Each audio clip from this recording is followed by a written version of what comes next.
Good evening. I would like to call this meeting to order.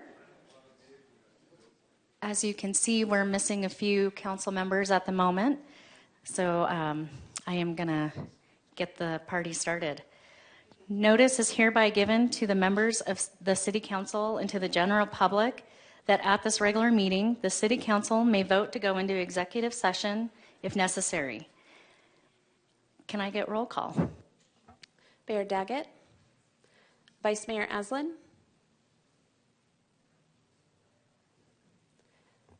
Vice Mayor Aslan. I will note that he is online. Councilmember Harris, Councilmember House. Here. Councilmember Matthews. Here. Councilmember McCarthy. Here online.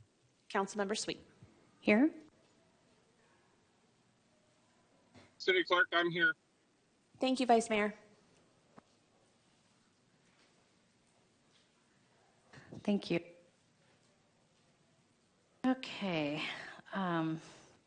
Looks like we are at the Pledge of Allegiance, and I will do the honors, so please stand if you are able.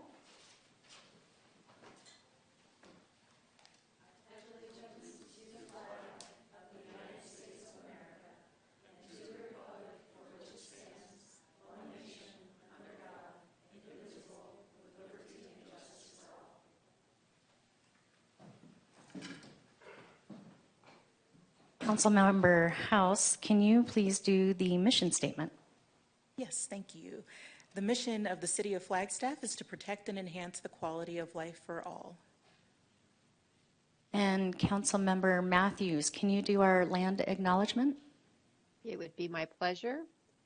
The Flagstaff City Council humbly acknowledges the ancestral homelands of this area's indigenous nations and original stewards. These lands, still inhabited by Native descendants, order mountains sacred to indigenous peoples. We honor them, their legacies, their traditions, and their continued contributions. We celebrate their past, present, and future generations who will forever know this place is home. Thank you. We are now down to public participation. Public participation enables the public to address the council about an item that is not on the agenda. If you would like to speak, fill out a card and please hand it to the city clerk. And it looks like I do have a couple of speaker requests. The first one is Regina Salas.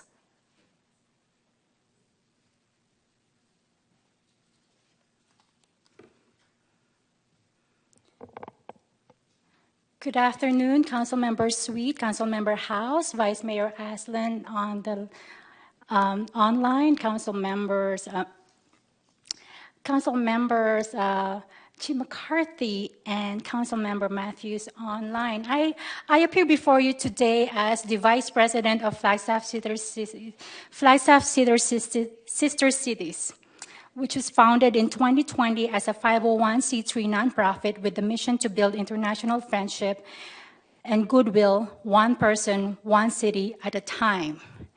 This was a long-standing program of the city of Flagstaff that dates back to the 1970s. We accomplished this mission through youth, cultural, educational, and economic exchanges and networking. With much gratitude to Mayor Becky Daggett, who signed a sister city agreement on behalf of the City of Flagstaff with Jorge Alberto Elias Reter, the alcalde, or the mayor of the municipality of Navojoa, Sonora, Mexico, last September 28 in Scottsdale. This was a result of collaborative work with Flagstaff Sister Cities with Consul General of Mexico in Phoenix, Jorge Mendoza Yescas. This auspicious ceremony formalized 9 sister cities agreements between municipalities in Arizona and Sonora, forging commitment to collaborate through the diverse cultural, social, and economic similarities that bind us. Now I reiterate my invitation to Council 4 weeks ago that on November 10 and 11, Flagstaff Sister Cities is hosting the annual Arizona Sister Conference with several Arizona sister cities relationship gathering in Flagstaff, promoting peace through mutual respect, understanding, and cooperation. One individual, one community, one city at a time. Dignitaries and community partners will be in attendance. We again extend this invitation to each and every one of you, Mayor, Vice Mayor, and Council. We hope to see you there. With this invitation comes the reverberation of our requests to the Mayor and Council to underwrite the event, to fund, to shoulder cover, to cover overhead costs. With much gratitude and for your continued support in breathing life to the program of Flagstaff Sister Cities, which was an original program of the City of Flagstaff. Thank you so much. I end with a quote from Molly Blanc. Everything we strive to do in life is a gift. It's our responsibility to share it, to give back to the world. Thank you. Thank you. On to our next speaker request, and I cannot read the last name, but I believe it's Jonathan. So if you turned in a card, you were up. And can you state your first and last name? My name is Jonathan Dionisio. Thank you. Okay, so how's everybody doing today? I just wanted to come make a comment because what I'm about to say, I'm also writing a letter to the governor and the attorney general about this, and I'm still learning all of the rules as far as what the city can do about these, but I still wanted to come make the comment anyway. But I think with the nonprofit organizations, I think there's a lack of planning as far as what they're going to do when they actually solve the problem. You know, like for example, let's just use the shelters as an example, right? Their goal is to solve the issue of homelessness, right? But the problem is they don't plan ahead on, okay, if the issue is, when the issue is solved, what are we going to do with the shelter? Are we going to turn it into a school? Are we going to turn it into, you know, I don't know. Are they going to tackle another issue? You know, these people that run nonprofit organizations, they're problem solvers, and they want to solve problems. And the thing is, when you don't have that future planning of what it's going to evolve into, what you have is the people sometimes they don't have the incentive to push towards their goal of solving that problem. Even if you might say, oh, it's a problem that's never going to be solved, but still set the goal, right? Because then you're incentivizing innovation and you're incentivizing creative changes and things of that nature, right? And when you don't have it, what you see is that some people and even just outside the shelters, they get stuck in the ways and stuck in just kind of meeting the demand of the problem and not really trying to do more and more and more. You know, so I wanted to just kind of say that because what you have is kind of like a repetitive cycle of over and over and over again, same thing. You know, the definition of insanity, I think it's like doing the same thing over and over again and expecting a different result. That's literally the definition. I learned that recently. And I'm not calling anybody insane, but I'm just saying that, you know, there's some insanity in the process. So I wanted to just say about that, I think it would be a good thing if nonprofit organizations that have to tackle specific goals like that, anything of that kind of nature, they should have to write, okay, what are we going to do with this, with the money and the employees and everybody, and what are we going to turn it into so that they can push towards their goal? Because as you know, these people, they can feed their families with that money as well. They can pay themselves a salary. So that's it. Thank you. Thank you. And it looks like we have an online participant. Yes, Mayor, Mayor and Council. I have Sabrina. Sabrina, you may go ahead and address Mayor and Council.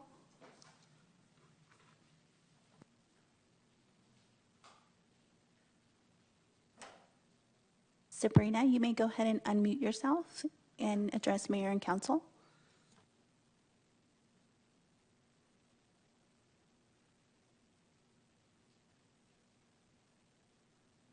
So it looks like Sabrina cannot reach us. If you are online and can hear me, please email council your comment, or you can try again at the end of the meeting.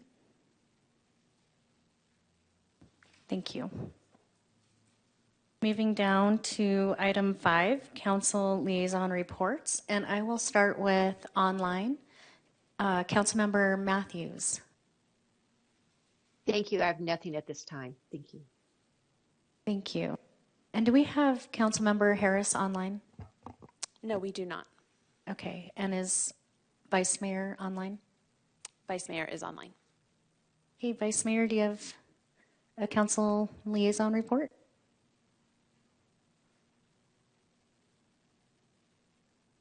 Doesn't appear so. Councilmember McCarthy. Well, thank you. I don't have anything tonight, but thank you for asking. Thank you. I have a couple of things. I did my BPAC meeting, and it was another great meeting, all things art in our city. The one thing that I found fascinating, which I didn't even realize, the regional plan has a cover, and we're looking for an artist to do the cover for the 2045 regional plan. So we are calling out that for artists to apply. More information on that coming your way. I have the Water Commission on Thursday, 4 o'clock in council chambers. And Friday, I will be traveling to Prescott for the Northern Arizona Municipal Water Users Association meeting. And Councilmember House. Thank you. I'll just share that as the council liaison to the Flagstaff Sister Cities Board, I wanted to reiterate the thanks to the mayor for the recent signing of the recommitment to our sister city, Navajoa. I also see that the mayor has signed up for the upcoming Sister Cities Conference coming up in November here in Flagstaff, and I look forward to seeing her and others there. And just to reiterate the request to council to support the request for our support of that event with funding and attendance and continued sisterhood with our sister cities. So thank you. Thank you. Moving on to item number 6, our appointments. Let's see. Notice is hereby given to the members of the City Council and to the general public that the City Council may vote to go in executive session. And we are looking for appointments to the Library Board for number 1. And I believe, Councilmember House, you are up. Yes, thank you. So first of all, thank you to the various people that applied for the appointment to the Library Board. And I am going to move to reappoint Lisa Gainey to a term expiring November 2026. She has been serving a partial term and expressed her desire to continue that service into a full term, and I 100% support her in that. So that is my motion. Thank you. Thank you. I will second that, Jim McCarthy. Thank you, council member. Do we have any comment on this? All those in favor, say aye. Aye. Aye. Any opposed? That motion carries. Next, we have an appointment to the Parks and Recreation Commission and Councilmember. Actually, let me step back. We have a second appointment to the Library Board, and that would be Mayor Daggett that has that appointment. Correct, Councilmember Sweet, and with her not being present at the time, we will go ahead and just move that appointment to the next regular council meeting. Thank you. Appreciate that. Now we are on to an appointment for the Parks and Recreation Commission, and Councilmember House, you're up. Thank you. This was a particularly challenging one, and I just want to acknowledge that because there were a number of folks that applied and spoke to various levels of background with Parks and Recreation, interest in this commission, and just a desire to get involved with the city. So for those that are not appointed, I just wanted to reiterate thanks for their applications and encourage them to continue seeking those appointments with this or other commissions. There is always space open somewhere, even if not here. So with that, I move to appoint Sandy Heath to a term expiring August 2024. Thank you. Do I have a second? I'll second. This is Councilmember Matthews. Thank you, Councilmember. Any opposed? That motion carries. I'm going to call for all those in Oh, favor. all those in favor? Aye. Aye. Aye. Aye. Aye. Any opposed? That motion carries. We are on to item 6C. It's a consideration to the Housing Commission, and it looks like Councilmember Matthews, you are up. Thank you so much. So there was a lot of wonderful applicants. It's really refreshing to see so many residents and citizens being interested in housing, since that's one of our declared crises. So what I did in really narrowing down the applicants was I have a spreadsheet, how many people were in real estate, lending, and specialists in either nonprofit, low-income housing, or just housing assistance, and then our general community. And I felt like that category was the one that needed more representation to balance the voices out there. So in doing that, I actually then drilled down to see background, their statements on, we had a few that had multiple properties, so they had that experience. But I really felt like a good diversification in perspective brought me to the candidate that I'm going to nominate, and that's Kevin Doby. He has experience both in EMT experience, so he's out there, he's worked with people that have been unsheltered in his past, but he's also a homeowner but doesn't have multiple real estate investments. So I felt like he would bring that perspective to just our regular residents who are just trying to find housing and battling the home ownership challenges. So I nominate Kevin Doby to that position. Thank you, To Councilmember. expire September 26th. Thank you. Do I have a second? I'll second. McCarthy. Thank you. All those in favor say aye. Aye. Aye. Any opposed? That motion carries. We are down to the liquor license public hearings, number 7, and our vice mayor arrived, and I'm going to hand this over to him. Thank you. Thank you very much, Councilmember and former Vice Mayor Miranda Sweet. Doing a wonderful job. I too am not prepared to be in this role this afternoon, but we'll march forward as we can. Agenda item 7, liquor license, public hearings. Staff recommended action is that we hold the public hearing, so I'm opening the public hearing now.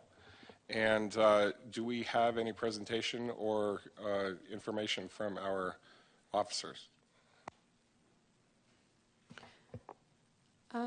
I do. I have a presentation. I know that Mr. Solomon have something to say. Thank you. I appreciate that, Vice Mayor, if I may. Absolutely. Thank you for opening the public hearing. I just wanted to note that it could be for both items 7A and B together, and the motion to forward to the state the application with a recommendation for approval can be made for both A and B at the same time after the public hearing is closed as well. Thank you.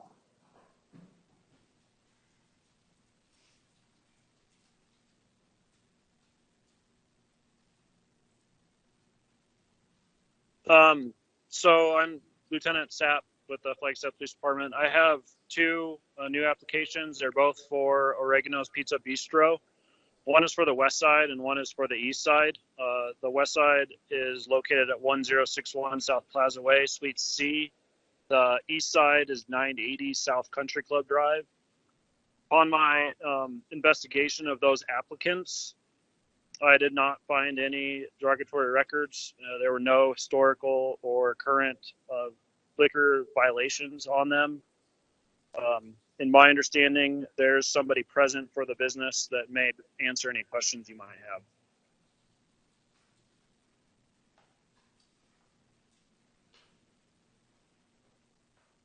Happy to hear from the applicant, but we can also move forward without a statement.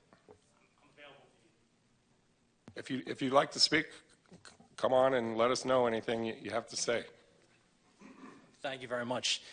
We are just applying for the new licenses. We have a private transfer of ownership from one entity to the other, hence the need for new license. So no change. We've been in Flagstaff for 2 decades and happy to be here.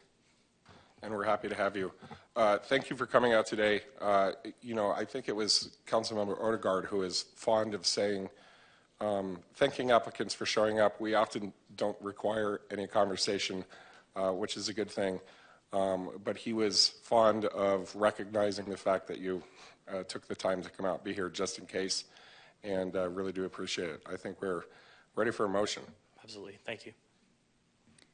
Vice Mayor, I will... Councilmember House. If we could ask for public comment, and then if there was none, we can go ahead and close the public hearing. Thank you. Do we have any public comment on any of our liquor licenses? We do not, Vice Mayor. Then I will close the public hearing, and I think I can accept a motion for both A and B. That is correct. Vice Mayor, I will move to forward both applications to the state with a recommendation for approval. I'll second. We have a first and a second. All those in favor? Aye. Aye. Aye. Any opposed? Aye. That passes unanimously.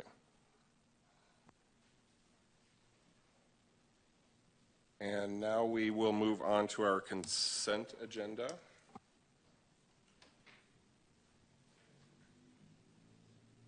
All right, so we're going to pull 8G for public comment, and we're able to pull any other items as folks need as well. Just let me know. Vice Mayor, it looks as if Councilmember Matthews may have a question. Thank you, City Clerk. Councilmember Matthews, go ahead. Thank you, Vice Mayor. I would like to pull out for further conversation. I'm just pulling it up now because I have the old version. Is C and F.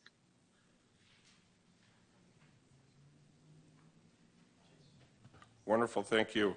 So we're going to pull C, F, and G, and I'd like to entertain a motion for consent on the remaining items. Vice Mayor, I will move to approve the consent agenda as posted with the removal of, I think it was B, F, and G. C, F, and G. C, F, and G. Thank you. Second? I'll second. All those in favor? Aye. Aye. Any opposed? Aye. I'll give you a few more seconds here on out, Councilmember McCarthy, to weigh in. There is a delay. Okay, so those pass. I did have a question, Vice Mayor. Go ahead. Is item E as in echo, was that one has been pulled already, right? Correct. Or did they get renumbered? Councilmember McCarthy, that 8E was actually removed from the agenda. And then, so do we have all the way up to G as in golf still there? Yeah. That is correct. Yeah.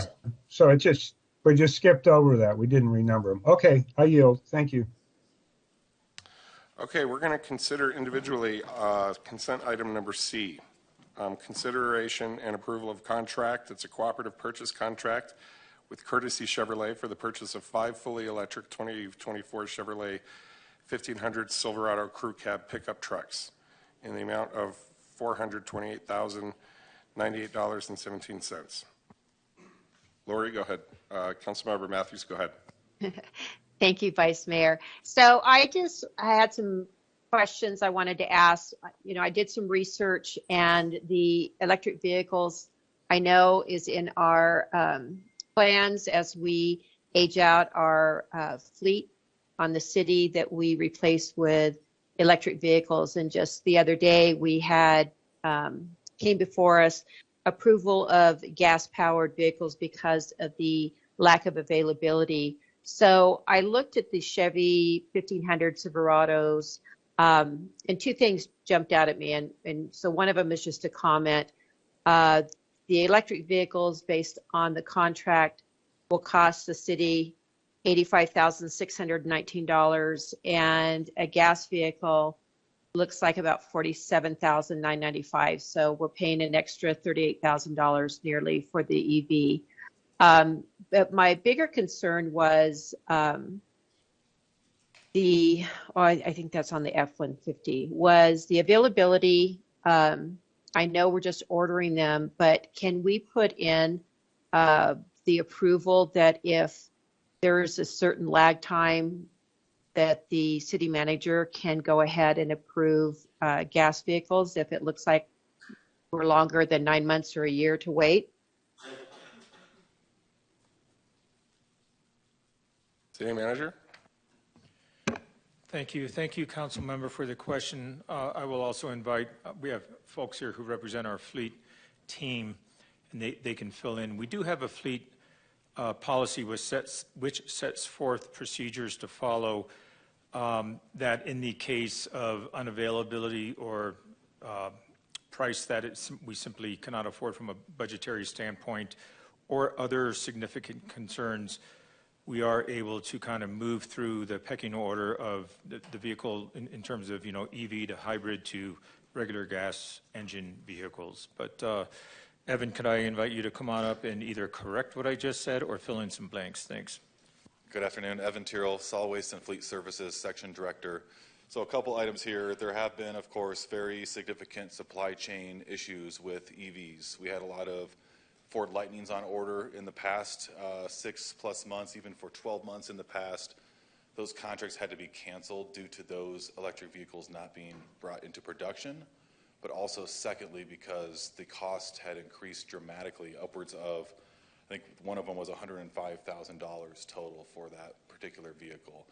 I was just doing some research just before coming up here, just right now. Kelley Blue Book indicates that the savings of an EV versus a ICE, internal combustion engine vehicle, is about $5,000 in fuel savings per year.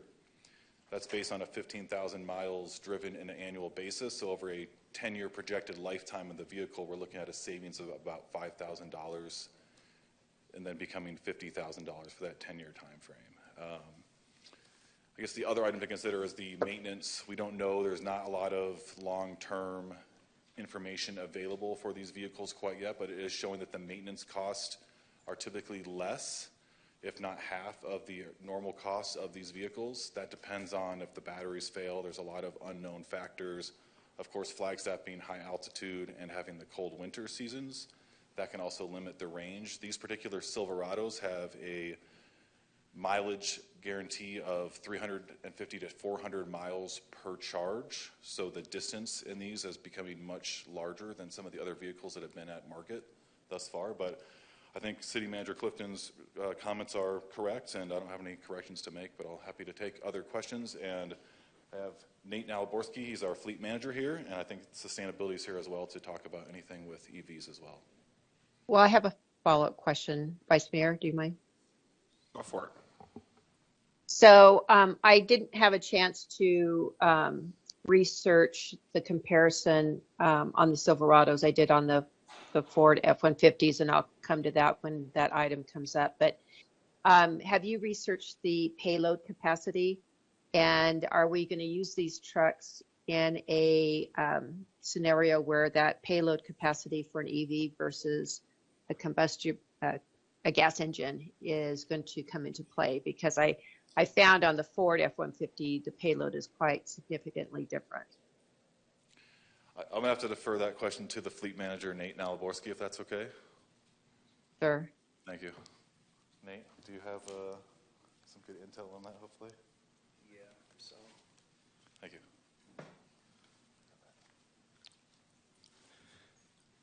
Good evening, Mayor, Vice Mayor, Council. So the role that these are going to serve are not necessarily going to be towing capacity. The departments that are involved in these purchases, Park Flag, facilities, solid waste, and streets, are looking for payload capacity, something similar to just a pickup truck, half-ton or under. The payload capacity on the Chevy Silverado, I don't have the spec directly in front of me on this. They are very similar to a half-ton truck that will reduce the range on these units. So being the lesser of the two models at 350 estimated miles on a full charge, it's hard to say what you're realistically going to see. These are new trucks. There's no hard numbers to give you on that.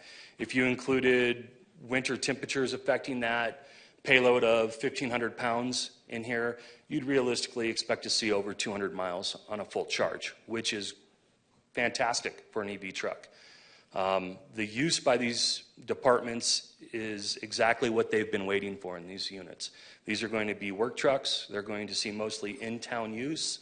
They're going to be hauling tools and materials of a moderate amount, not a heavy payload.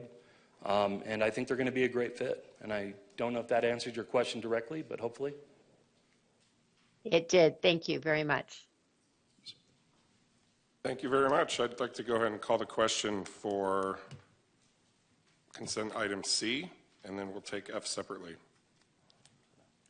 So, Vice Mayor, I move to approve the cooperative purchase contract with Courtesy Chevrolet for the purchase of 5 fully electric 2024 Chevrolet 1500 Silverado crew cab pickups in the amount of $428,098.17, and authorize the city manager to execute the necessary documents. And I will second that motion. Thank you very much. Just as a minor matter of discussion, I do appreciate us pulling these out and having these conversations with these electric vehicles. I think it's important for us to continue to be transparent and engage the public about our decision-making process on these items, which are constantly evolving and as a part of a priority that sort of comes with a premium. Is there any further discussion? All those in favor? Aye. Aye. Aye. Any opposed? Aye. Any opposed? That motion carries. And now we can move on to F. Was there any further discussion or questions that you wanted to lift up? Councilmember Matthews? Thank you, Vice Mayor. Only clarification on the use of this truck, because I did find the payload on an EV to be 1,682 pounds versus a gas-powered F-150 to be 3,280 pounds. So I just wanted to clarify that we were not going to use these trucks for much hauling or towing. Hi, good afternoon, Mayor, Vice Mayor, Council. Amy Hagan, Assistant Parks and Recreation Director. This specific vehicle for the park section will be for our brand new position, the Park Ranger, who will not be towing with this vehicle. There'll be a chance to possibly haul around trash bags because they'll be working daily with our trash team, and maybe limbs if they encounter those throughout their day. But this was ideal procurement for this vehicle for this position within our section, because our trash team historically drives around 78 miles per day in a truck. So this will be an ideal procurement for this. Thank you so much. With that, Vice Mayor, if no one else has any questions, I'd like to make a motion. Be my guest. Thank you. I would like to move to approve and ratify the cooperative purchase contract with Don Sanderson Ford Inc. in the amount of $80,137.68 for the Ford F-150 Lightning EV truck, and to authorize the city manager to execute the necessary documents. I'll second. We have a first and second. Any further discussion? All those in favor? Aye. Aye. Aye. Any opposed? That motion carries. And we're on to item G, consideration and approval of contract for a cooperative purchase contract with Pride Outfitters, LLC, to uplift outfit emergency equipment on 4 patrol vehicles and an amount not to exceed $88,000. We do have public comment for this item. I'll go ahead and take that now from Kelly Cullen.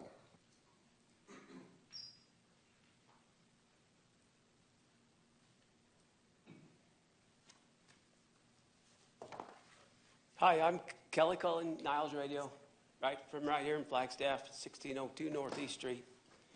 Regarding consent item 8G, the upfitting of city vehicles. First of all, thanks for letting us bid on this project. Since we only get this chance about once every 10 years, I wanted to come here today and express my concerns regarding this bid opportunity. The informational package for this item states the local contractor, I think they're referring to me as Niles Radio. It says that we're the high bid. However, if you actually review the quotes, it's obvious that we are not bidding on the same line items.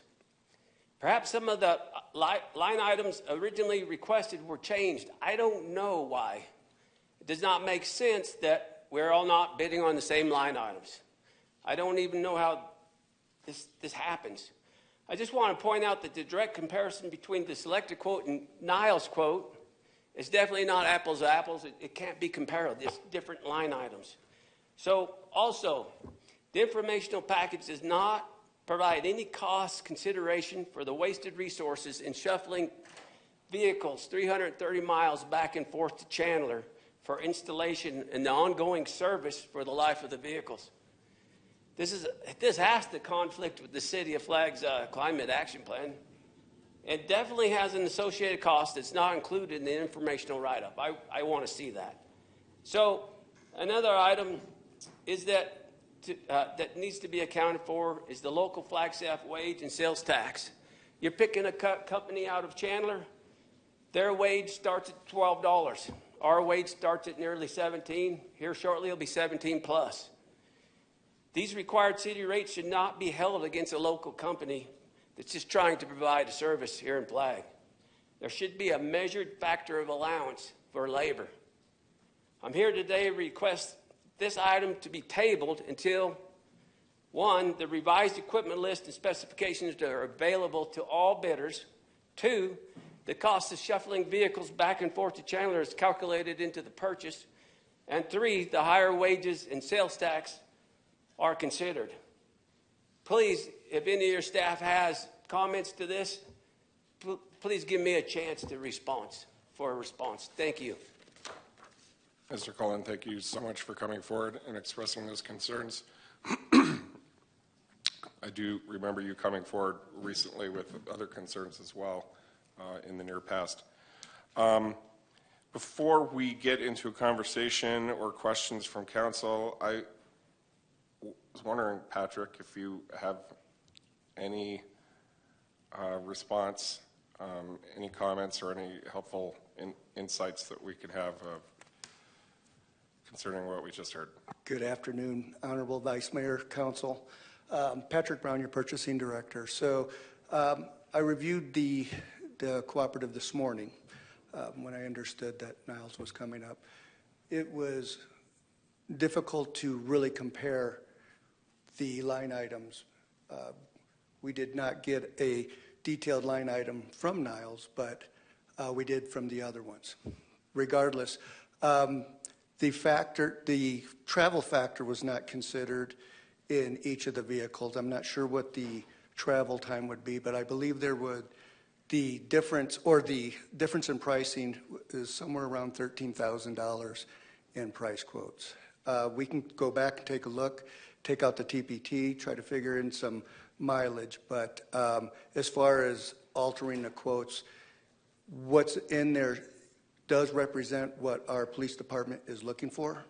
So our police department reached out for uplift service for their vehicles, and they received quotes back, and they determined that this vendor meets all the criteria that they're looking for, but it was a lower price, so that we moved forward with that one. Do you know if that price, if the competitive nature of that was integrally wrapped up in differences in minimum wage? I do not know, and if I were a guessing person, I would say it was not in consideration. That's something we can look into as well if it's decided to be tabled, or if it passes, we can still look into those items. Okay, thank you, Patrick.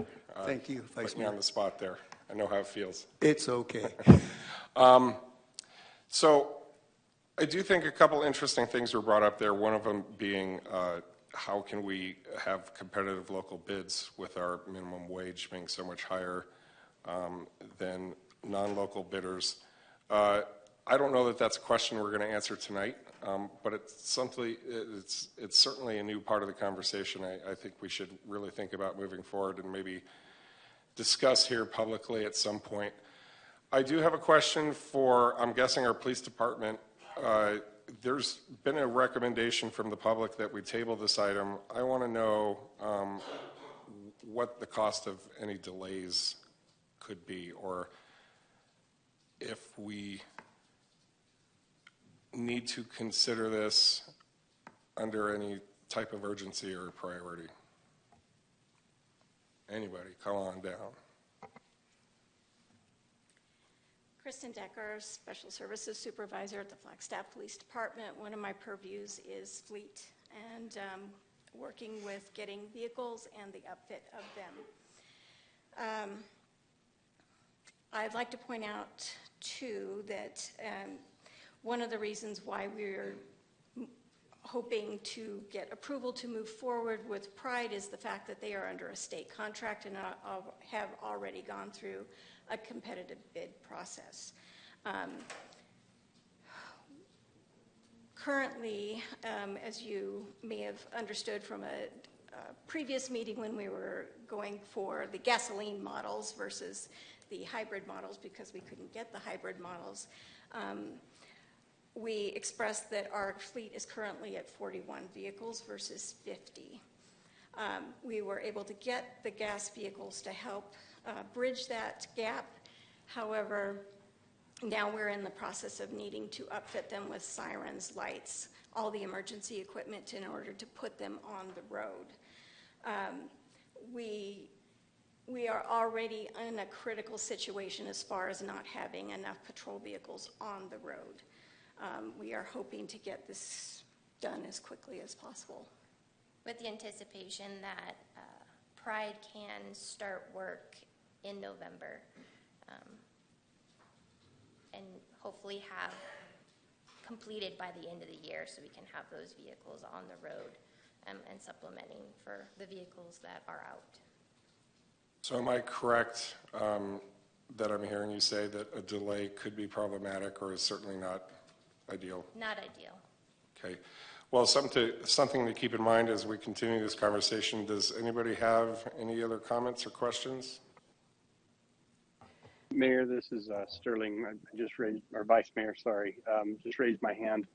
I just wanted to note that the language terminology being used was a requested motion to table. Under the rules of procedure, that would have to come back at the next meeting. If it was a motion to do something further out than that, it would be a motion to postpone. So just making sure that is considered by any of the council members in a motion. Specific nature of a motion to table is to come back at the next meeting under the rules of procedure. Thank you for adding that insight into the discussion. I see your hand up, Councilmember Harris. So I just want some clarification. So it takes about 10 weeks to equip the vehicles with everything that they need, because you said it would be done, if they start in November, it would be done by the end of the year. So I'm thinking November, December, so probably about 10 weeks. That's based on their ability to fit us into their schedule, which when we started this process, they felt like they could get us in November with the anticipation that the 4 vehicles we're requesting would be completed by end of November. Okay. And then just another follow-up. So what would be our options if we put this on hold? What else do we have? Do we have any other vehicles or anything else that could fill in for the time being? Without having an upfitter and a contract in place to install the hardware, we do not. Okay. So we don't have any other vehicles that could just kind of jump in there and take us through for a while? No. Okay. So in your professional opinion, would you say that we're in an emergency situation at this point in time? We're getting there. We're getting there. So getting there meaning? Yeah, if we can't get this contract in place and we can't get them in for scheduling with this outfitter, I don't anticipate us being able to upfit the current vehicles we have in our fleet before the end of the year, which means we have 9 vehicles, these 4 plus the others that we have in our fleet sitting, not being used by patrol, which is what they were purchased. And so how many officers does that affect? So we're doubling up now, is that correct? At times, we have 8 squads, correct? 8 squads. We have a day shift, a overlap shift, a swing shift, and a grave shift. We run about 25 plus vehicles a day. No, 40 a day. Yes. We run the full 40 a day. Yes. So if one of those vehicles goes out, we do not have a pool vehicle to pool for those people, and then that's when we end up doubling up on officers. So we have nothing, we don't have any reserves sitting somewhere in a garage or something? No, nothing that's marked and has the emergency equipment that is necessary for the officers to do their job. Okay, thank you. Councilmember Matthews. Thank you, Vice Mayor. So, I definitely understand the urgency, but I also feel strongly that this vote and this decision is based on equality of the bidding process. And I don't know if the installers are typically minimum wage. That may or may not come into play, but I feel like it at least deserves a postponement to next week to get a clear answer on if the bids were equal in the line items that they considered, as well as the minimum wage issue, if in fact the labor charge was based on minimum wage installers. Our local businesses have a hard enough time staying afloat up here in Flagstaff, and I want to make sure that we are keeping things as balanced as we can for them. So I'd like to move that we postpone this vote for 1 week so we can get those answers. You mean tabled? Tabled, yes. Okay, so we have a motion to table this. I just want to go over protocol a little bit. We can, for me personally, I'm ready to move forward on this. So just for example, I might vote no on tabling and then vote yes to move forward. Just because I know this has been a sticky situation in the past. I do see city manager's hand going up, and so I want to give you a chance to talk, but just remember there are options for how to navigate a yes or no on getting through this. Thank you, Vice Mayor. So sorry. I'm sorry, City Manager, to interrupt, but when there's a motion on the table, we really should see if there's a second first before we have the discussion. Was there a call for a second? I'm sorry to interrupt. You're perfectly well within your rights to do so. There was not a call for a second. Do we have a second for that motion? It does not sound like we do. So that motion fails. And now I'd like to invite the city manager to provide any observations. Thank you, Vice Mayor. I'm so sorry for the interruption. I do believe we have another speaker on this. I just wanted to put that out there before we come to closure on this. Thank you. Oh, thank you very much. I don't have that system set up on my computer right now. Is this an online comment? Yes, Vice Mayor. I see that. Let's go ahead and take that now. Mayor and Council, I have Sabrina. Sabrina, you may go ahead and unmute yourself and address Mayor and Council.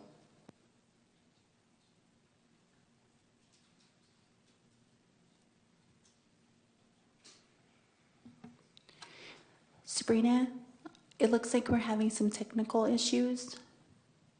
You may go ahead and email your comments to Mayor and Council. Thank you.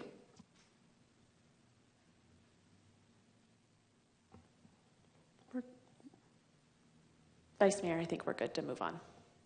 Okay, thank you, City Clerk. Mr. Cullen, I do see your hand going up. I'm not familiar with the best protocol for having you come back up. I might defer to the mayor on deciding whether or not. I asked if I could speak if there was people had additional comments, and that's generally allowable. I don't have anything negative to say. It's positive stuff. Well, let me ask our city attorney, is there any issue procedurally with having a public comment or come back up for a second comment? Yes, actually, if there's a council member that has a question for him based on a comment that he made previously, that's within the purview of the mayor to allow him to come back up and answer that question. Typically that happens, but without a question, it is not typical that somebody can reserve time for rebuttal, if you will. As a member of the public, it's up to the chair of the meeting. As you're the chair, that's up to you, Vice Mayor, but typically that doesn't happen without a question from a council member first. Thank you so much for that additional clarity. Mr. Cullen, why don't you come back up? I do want to, absolutely. I'd like to know how you're feeling about this at this point. The last thing I want to do is have a public safety issue where they need these 4 cars right away. Now, it's my understanding there's 13 cars altogether. And if those people are going to have these cars knocked out by a quick date, then let's do it. But let's give me a chance on the remaining ones. And one other comment I have to say is, they said their contractors has a state contract. They have a Maricopa contract. I have a state contract statewide. I'm more than willing to share it with you. And the other comment about the minimum wage, how are we going to deal with that? It's elementary. I mean, I support people need to make an affordable living here. Now, when it goes out of town, all you have to do is get a certified payroll. Does everyone in their building make the minimum wage? That's easy. The federal government does it all the time. So I'm willing to offer my state contract.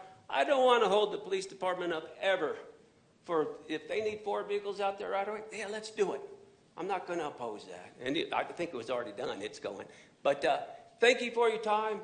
I appreciate it. It's not sour grapes here. I'm just trying to get my foot in the door and have a little local business. Thank you. Mr. Cullen, you raised some important things for us to continue to wrestle with and grapple with. I do appreciate it. At this point, I think we should call the question. Actually, Mayor or Vice Mayor, sorry, is there a motion to approve that has been made? I believe one's coming down the pike right now. Gotcha. Councilmember House?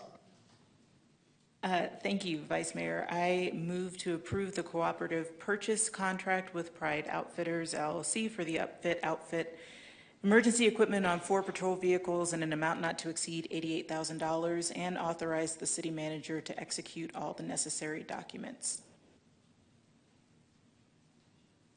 Do we have a second? I'll second. Councilmember Sweet seconds. Any further discussion? Councilmember House.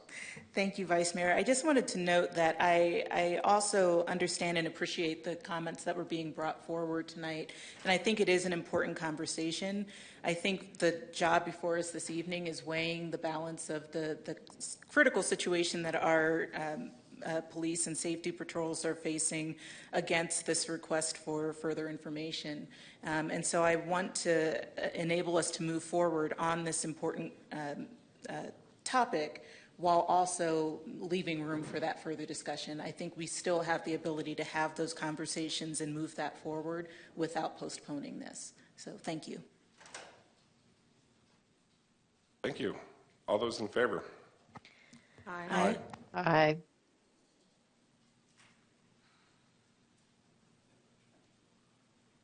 Any opposed? Consent item G passes. At this point, I'm very happy to hand things back over to you, Mayor, if you're able and willing. Thank you, and by all accounts, it looks like you did an outstanding job. So thank you for a very on-the-fly tap on the shoulder to do this. I apologize. Nothing in my day went as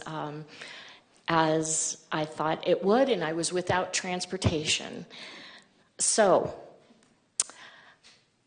let's move down to item number 9, routine items. Consideration and approval of municipal service accounts, miscellaneous accounts receivable, transportation privilege tax, insufficient funds, and library write-offs. Hello, Mayor, Vice Mayor, and City Council. Rick Tatter, Management Services Director and City Treasurer. The item before you is part of our annual process to write off uncollectible accounts. And new this year is we're asking to write off several library accounts that have been deemed uncollectible at this time. For the municipal bills, municipal accounts receivables, old sales tax accounts, and insufficient fund checks, we do have a slight reduction in our write-offs over prior year by about $25,000 that we're requesting.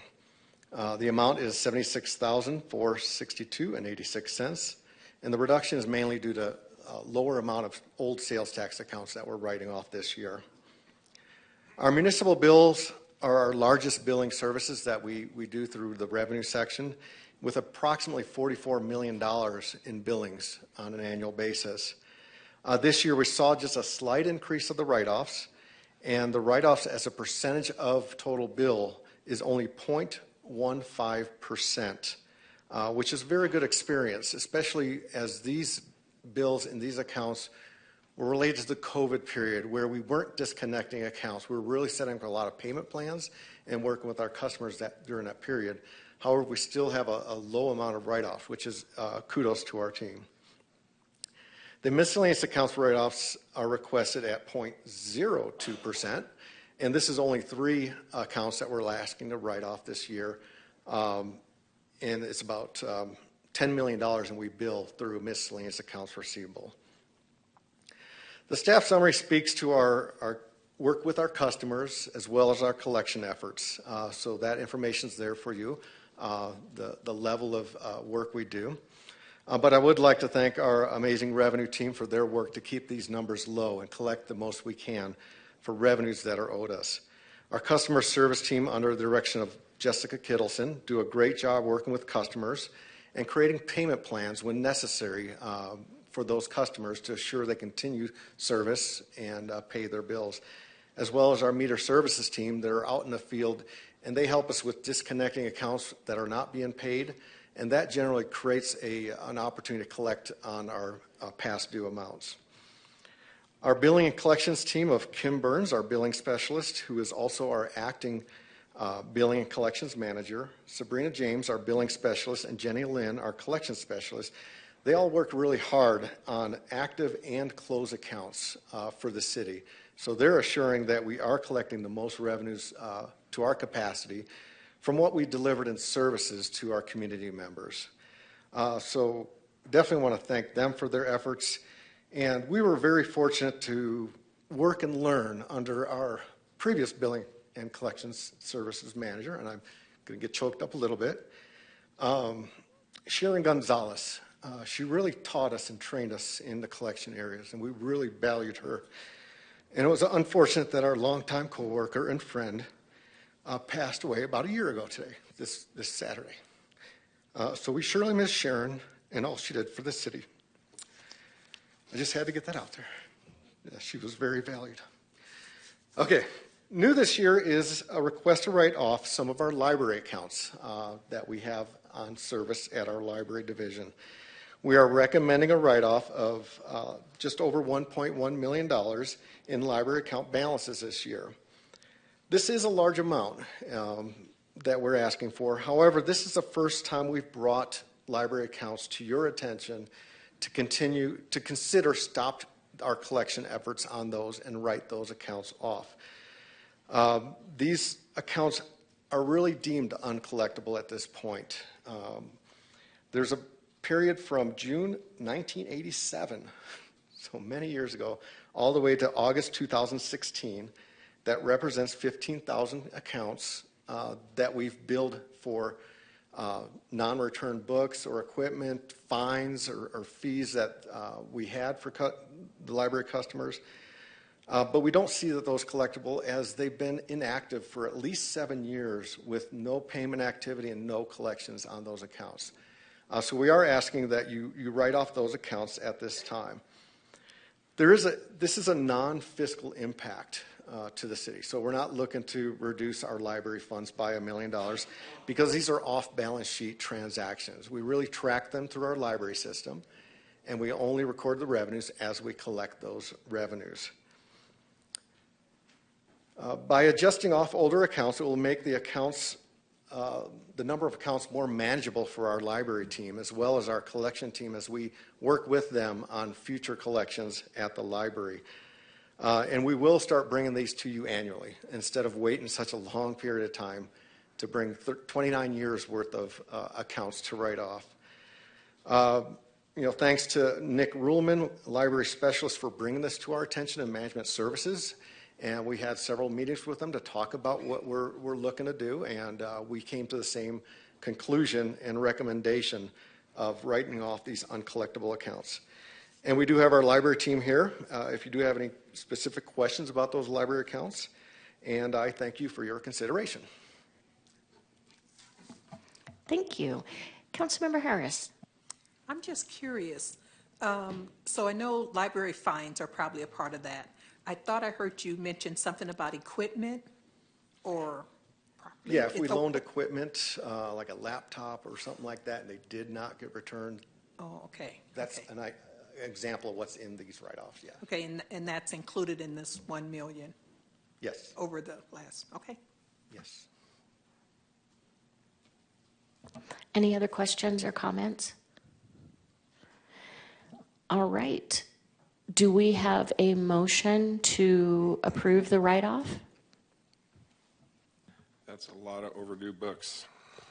I will move that we approve municipal services accounts, miscellaneous account receivable, transaction privilege tax, insufficient funds, and library write-offs, delinquency and uncollectible accounts for the fiscal year 2022-23. Thank you. Do we have a second? I'll second. Thank you.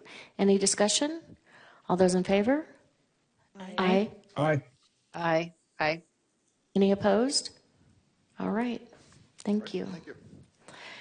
Okay, moving down to the regular agenda, 10A, consideration and approval of amendment to contract number 2019-03. Amend contract 2019-03 between the City of Flagstaff and Housing Solutions of Northern Arizona for the City of Flagstaff Community and Employer Assisted Housing Programs to accommodate recommended changes to the program guidelines and provide an additional one-year term. Good afternoon, Mayor, council members, and city staff. Thanks for having me here today. I'm Christine Pavlik, Housing and Grants Administrator for the Housing. Oh, how'd that happen? There. Are we good now? Okay. Housing and Grants Administrator for the Housing section, and I'm here to talk to you today about our affordable home ownership programs and some recommended changes that we have.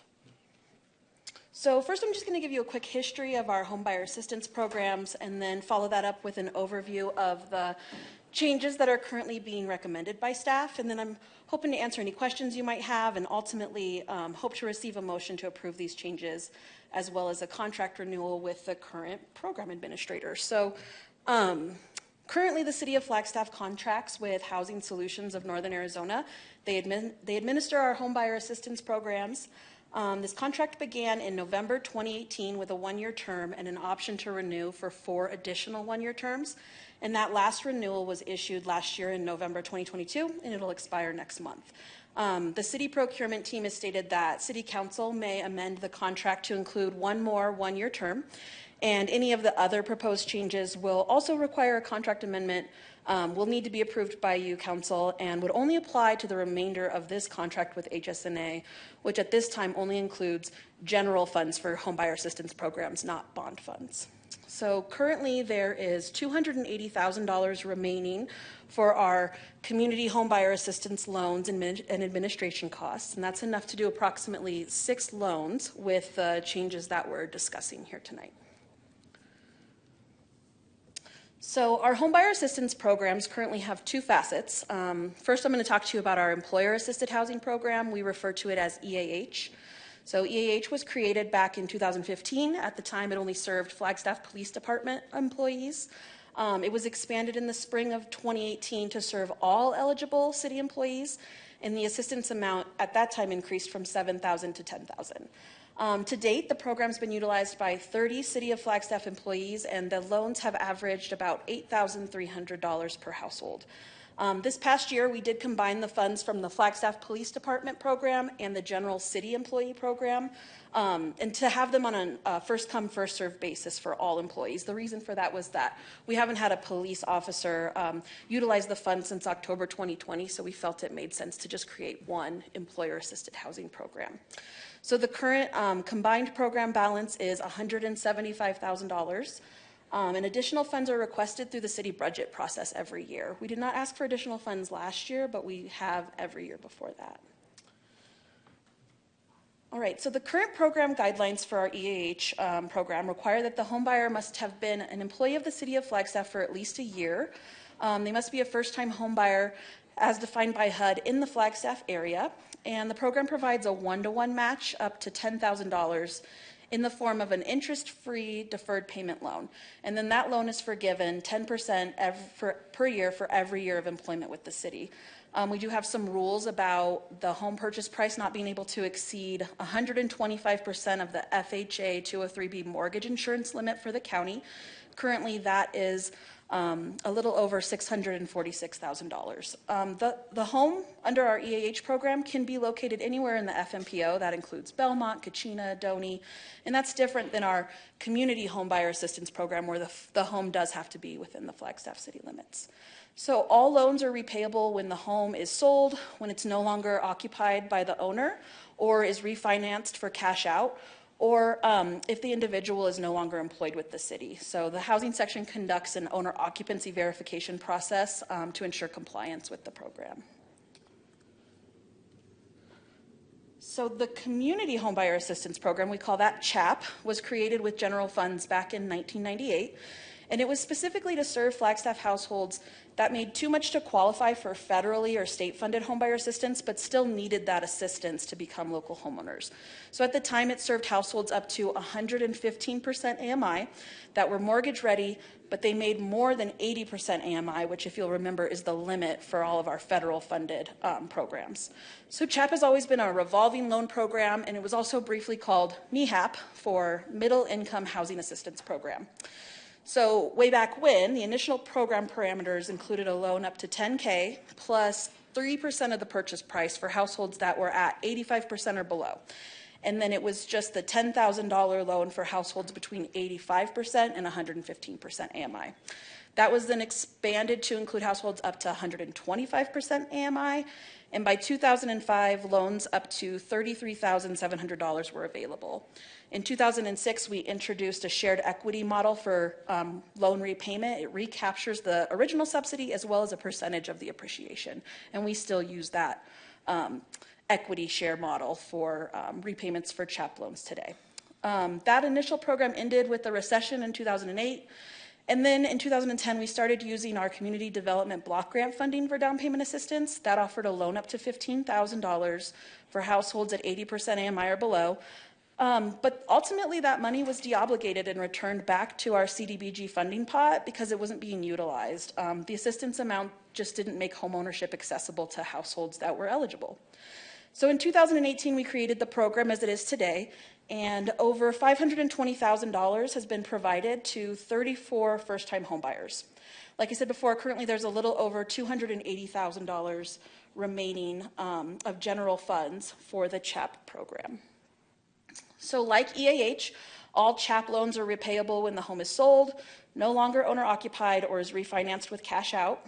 At this time, the guidelines are that these funds can serve households up to 125% AMI. So for a 3-person household right now, that is a household that has an annual income of $96,750. They can receive assistance up to $15,000 as a 3-to-1 match, and the client must contribute a minimum of 1% of the purchase price through documented buyer funds. So the additional funds that make up the match, that can be from gifts or small private loans, things like that. And again, the home purchase price is limited. So we all know that our housing market is constantly changing, and this is just a highlight for you that in 2002, the median home sales price was 2012. Okay, sorry. In 2022, the median home sales price was $615,000 compared to just $236,000 in 2012. So that is a 166% increase. We're also seeing a big difference in interest rates. So they've fluctuated a bit since they first started rising in 2022, but they remain high at 7.19% for a 30-year fixed rate FHA loan, compared to 2.97% just 2 years ago. Summer 2002 was the last time mortgage rates were above 7%, and summer 2008 was the last time they were above 6%.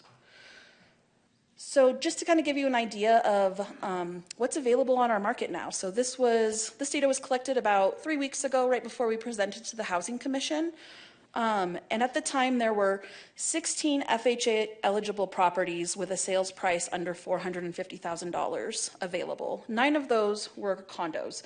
Oftentimes, condos are not actually eligible for FHA financing, and they also include a lot of HOA fees, which can quickly make the monthly payment unaffordable for low and moderate income home buyers. So as you can see in the chart below, it shows that our limited amount of assistance that CHAP can provide is really making the purchasing power of mortgage-ready households fall far below the market pricing. So all of our households served in 2022 utilized an additional subsidy program, and that would be like our community land trust or deed-restricted units. So every single household that was able to access CHAP only was able to buy because they were below 80% AMI and had an additional subsidy in the form of a land trust unit or a deed-restricted unit. So in order to respond to the market changes and what we're seeing and who is being able to utilize this program, we have some recommended changes.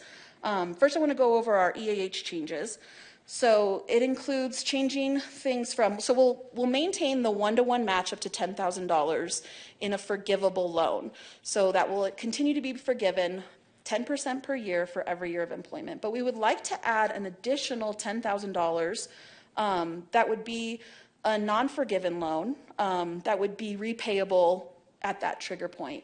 Someone doesn't work for the city anymore, they no longer own or occupy, or they're selling the home. So we believe that this will really make it more possible for some of our city employees to actually have home ownership be attainable. We also know that the cities of Sedona and Cottonwood have both made similar changes to their employer-assisted housing programs. They offer assistance up to $40,000 as a 4-to-1 match for their employees. We also think it would be beneficial to remove the limits on home purchase price, not because we think folks should be able to purchase a home out of reach or out of their affordability, but This is really kind of an arbitrary statement. Home purchase price is already controlled through affordability and debt to income ratio program requirements. We don't allow folks to utilize the program if they're going to buy a home that is not affordable to them, that would have them housing cost burdened. All right, some of the changes to our CHAP program include, right now it's a 3-to-1 match up to $15,000. We'd like to change that to an 8-to-1 match up to $40,000. And that is a 166% increase, which coincides or corresponds to the 166% increase in the median home sales price right now. Instead of having the client contribute 1% of the purchase price, we'd like to change that to 1% or $1,000. And so this means that anyone that wants to utilize the program and purchase a home would need to show that they were able to save that $1,000 on their own and that it was not a gift from family or a workplace employer-assisted housing program. The additional funds that would make the match can be from a gift from a family member or what have you. And then again, we would just want to remove that line about home price not exceeding the mortgage insurance limit, because this already is controlled by debt to income ratio program requirements. So similar to EAH, the cities of Sedona and Cottonwood recently made changes to their workforce homeownership assistance program. They actually now serve households up to 150% AMI, and they have a 4-to-1 match up to $40,000. So you can see that they've made similar changes, but ours we feel are more specific to our community, and I think that theirs are probably more specific to their community. So to give you an idea, a household of 3 at 125% AMI has an annual income of $96,750. And with $15K, their max home purchase price is about $394,000. And with $40,000, it boosts them up to $419,000, which, as you all saw from the homes that are available on the market, it really means that a good 40 more units are available to them to purchase. So that kind of summarizes those changes. We did present these to the Housing Commission at their September meeting, and the Commission did vote to forward these changes to you with a recommendation for approval. We're really hopeful that they'll ensure that the CHAP program is serving the intended population and helping to provide workforce housing to not just low income, but also moderate income households, as well as making homeownership accessible to our city employees, which, as you know, recruitment continues to be a challenge. So we hope that this will help aid that. I'm available to answer any questions you might have, and actually we have Devonna McLaughlin from Housing Solutions of Northern Arizona here, and she'd be able to answer any questions as well. And then I hope you'll consider a motion to approve the amendment. Thank you very much. Council, we do have a comment card from Devonna, and I know that we would all love to hear from her. Can I have her come up and speak before we ask any questions, because she may answer questions that we may have. So come on down.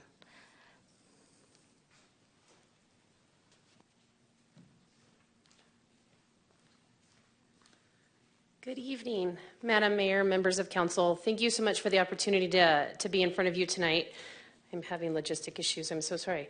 I am Devonna McLaughlin. I have the honor of serving as the CEO of Housing Solutions of Northern Arizona, and we have been fortunate to partner with the city since 1999, well before I started. I know I've been there forever, but to help first-time home buyers in our great community open the door to home ownership.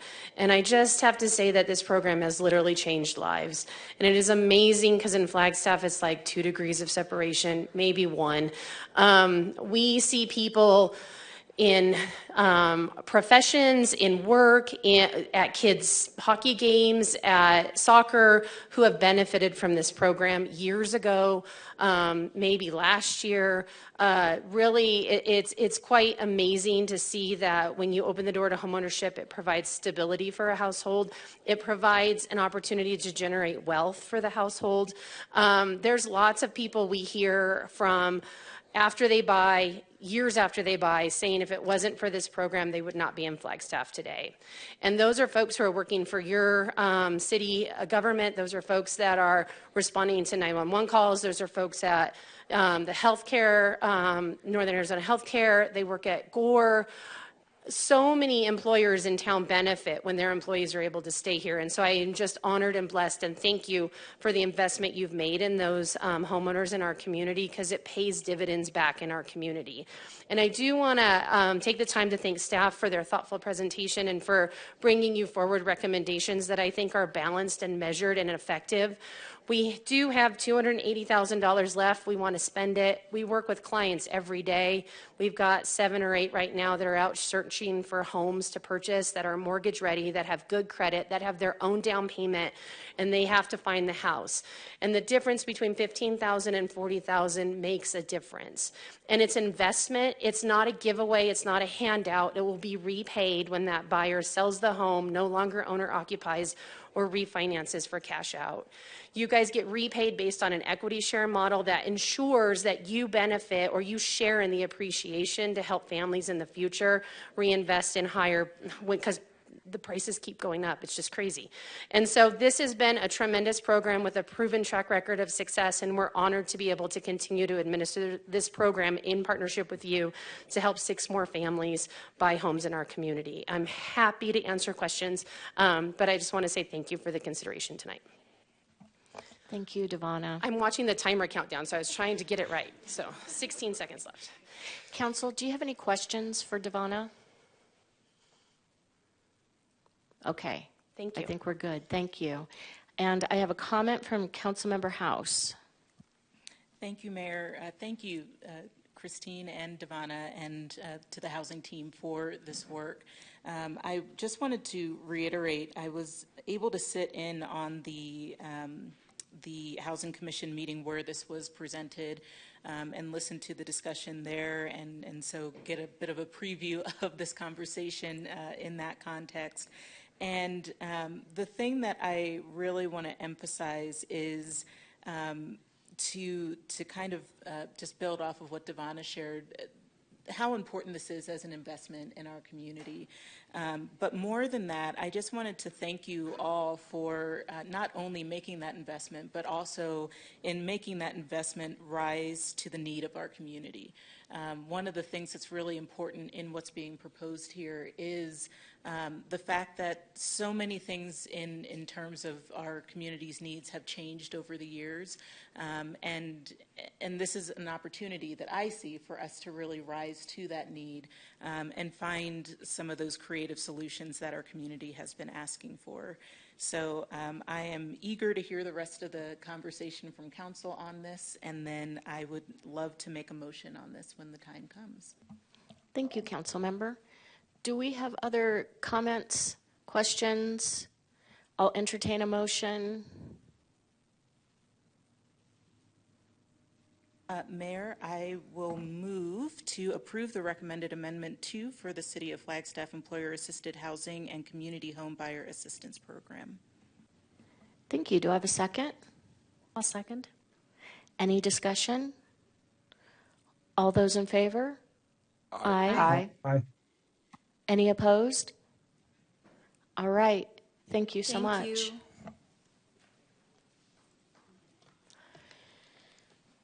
Okay.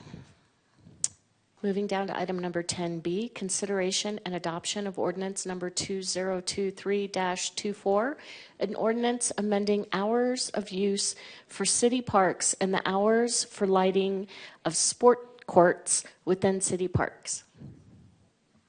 Good afternoon, Mayor, City Council. Amy Hagan, Assistant Parks and Recreation Director. Just as a reminder, this stems from our conversation on September 26th. And through that discussion, what City Council elected was for on the sport court lighting, and that is at Bushmaster and Thorpe Parks. That would end at 9 p.m., and then all parks would close at 10 p.m. That's every day of the week. Now, the opening hours were listed as sunrise, where it is currently 5:30 in the morning. So the ordinance is written for sunrise to 9 p.m. for the lighted sport courts, and sunrise to 10 p.m. for in general park hours.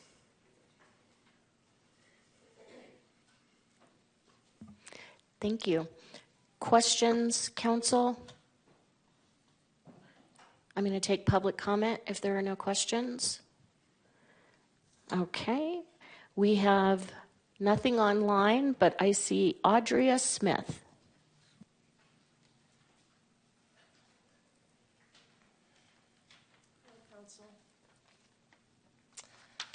The last time we got together, I left very confused, much as I did on May 16th.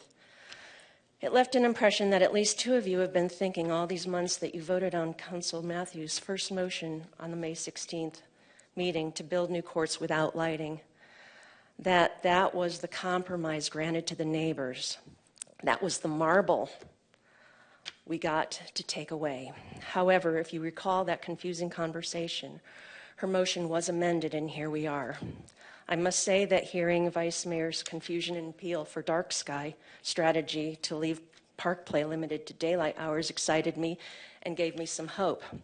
However, the residents' issues have never been about tennis and basketball play till 10 p.m. The issue has always been about the invasive sound of pickleball and how to curb it. Turning court lights off at 9 p.m. instead of 10 is no solution nor a compromise. In fact, this decision now impacts another innocent group, the basketball and tennis players, especially those kids from Seiler homes. And by the way, those stadium lights on the existing courts cannot possibly be dark sky compliant. I call them stadium lights. Yes, the bulbs were changed on the sidewalk lighting recently. Granting me and my neighbors one whole extra hour on summer evenings to enjoy our backyards is a very, very weak solution. Don't you all like to be outside having dinners, enjoying your backyards? I took on a second mortgage to build a patio and improve my outdoor enjoyment. Like I've mentioned before, I have not experienced the peaceful enjoyment of my property this summer, all except one evening on Labor Day. And it's only going to get worse when 16 courts are in use. Remember that the Pickleball Association sees Bushmaster as their home. This is to be their hub, encouraging constant play, plus tournaments. My vote is for zero lighting on the dedicated pickleball courts. You see, without any foresight as to how we are actually going to solve the hours of play rules, now we are haphazardly trying to piecemeal big problems with small solutions in a poor location. I've heard most of you express that you want to be considerate of the neighbors, but we are hardly feeling considered. My neighbors no longer come to these meetings, not because they're satisfied, it's because they are resigned that this process has gone terribly wrong since the start. Besides, are you aware that as of the last concept design that Amy sent to Connie Folsom and me, 18 to 20 trees will be removed, while cities across the country are rallying to plant more trees in neighborhoods and parks. I don't know what to say except that I keep coming to these meetings because I want to trust that you can do better. I know some of you have stated a motto of the city to protect well-being of citizens. Your voting record on this matter is not matching this motto for us. Will someone please ask me to finish my last thoughts? Does someone have a question for Audria? Mayor, this is Jim McCarthy. Thank you, Jim. I would like to hear. I would like to know what else she had to say in a quick summary. I'll be very quick. Your voting record on this matter is not matching this motto for us, the committed, dedicated, year-round residents of this neighborhood. Please, please, I beg you, help us, help us, help us. We need your help. My thought on morning hours. I have to make a point, and it'll be quick. A few years ago, I was abruptly awakened at 6 a.m. to the rhythmic pulsing noise of a referee whistle. I got dressed and went out to the basketball court, where a high school group from Phoenix was doing drills. I asked the coach if he could not use his whistle, and he argued that he had every right because Bushmaster is a public park. I called police. Officer let me know that he told the coach the park rule was no noisy play until 8 a.m. So that's a confusion, a point of confusion that comes up with the sunrise hours of play. That's all I have to say. Thank you, Audria. Council, do you have questions for Amy? I have a couple of questions, Amy. Can you speak to the current lighting and then the proposed lighting? At Bushmaster Park.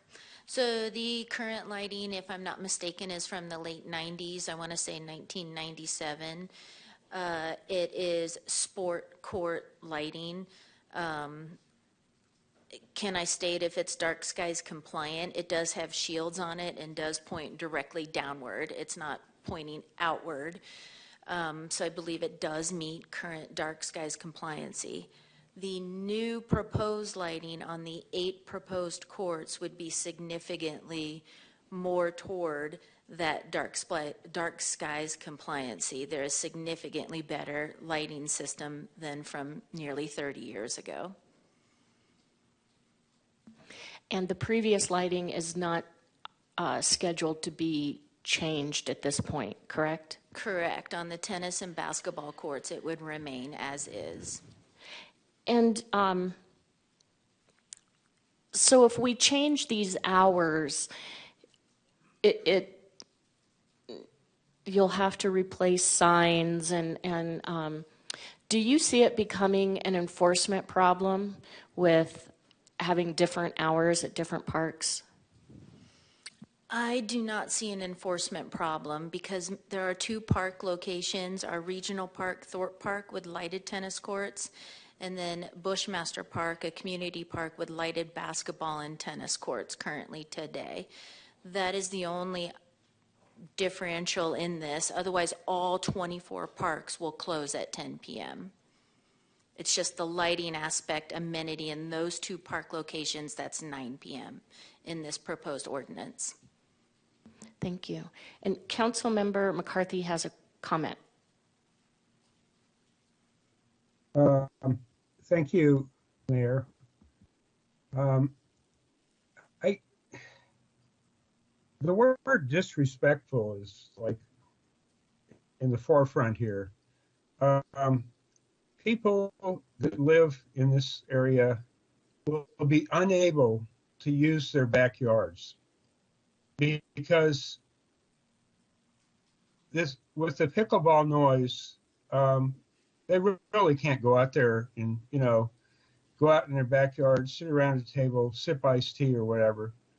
So to me, it's very disrespectful. So I would suggest that we, on the new pickleball courts, or on all the pickleball courts, not allow any lighting at night, but would allow up till 10 o'clock as proposed for, I guess it's up to 9 o'clock, I'm sorry, for basketball and other sports. The real problem is pickleball because it's substantially louder than the existing uses in the park. So I guess that's my main concern. I'll leave it at that for now. Thank you, Councilmember. And unless a Councilmember wants to move to postpone this issue to a time certain, the question on the table is regarding lighting closing off at 9 or 10. Councilmember Sweet. Thank you. I just had a clarifying question on the comment about the trees. Is there a plan to replace trees that we're taking down? For the proposed pickleball courts at Bushmaster Park? Yes. We are currently in contract negotiations for the design of the courts, which would include a 1-for-1. For every tree taken out, a new tree must be planted on site. Thank you. Councilmember Matthews. Thank you, Mayor. Amy, we've talked just in discussions, and I don't remember if it was part of the agreement to do some sound abatement, planting different trees or putting up a wall. Is that something that we're going to do moving forward, or where are we with that? Thank you for the question, Councilmember Matthews. I believe that's a future discussion item. If not mistaken, that was a part of a previous fair item a few weeks ago.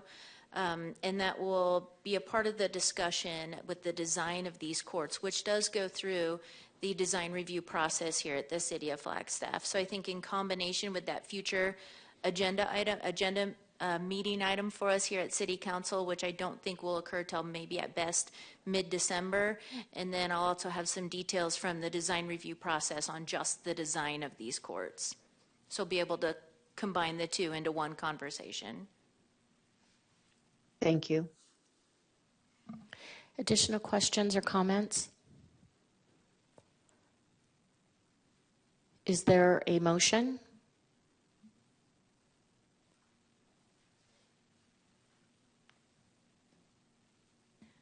Mayor, I will move to read ordinance number 2023-24 by title only for the first time. Do you have a second? Second. Any discussion? All those in I'd favor? like to make an amendment. I would like to make an amendment. This is Jim McCarthy. But just a minute, that the Councilmember motion- McCarthy, there's already been a second on the motion. So we have to vote on this motion before we could entertain an amendment. Actually, Mayor. Oh.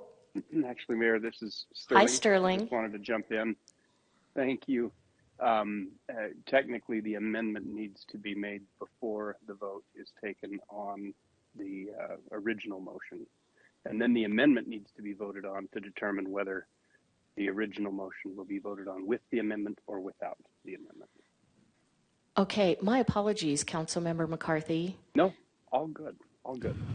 And Sterling. So my understanding is that if I make a motion and then it passes, then that'll be part of the primary motion, or if it fails, then we will have a vote on the primary motion without the amendment. So that is correct. Thank you. Actually, I think I'd like to make two amendments, one at a time, so we can vote on them separately. My first amendment is that actually, Councilmember McCarthy, Councilmember Yes. McCarthy, if I may, that really complicates things even further. If you could make all of your amendments in one motion to amend, it really simplifies things. Just suggesting you can do it however you choose. Well, the problem with that is that council might like one of my amendments, but not the other ones. Again, you So- can do it however you choose. Thank you. All right, so I will move to amend that the pickleball courts not have lighting, but the lighting on all other sports will be as discussed already. That's my motion. I'll second the motion. So Sterling, just to make sure that I'm clear, the motion is to read the ordinance by title for the first time only, including the amendment that the pickleball courts will have. Oh,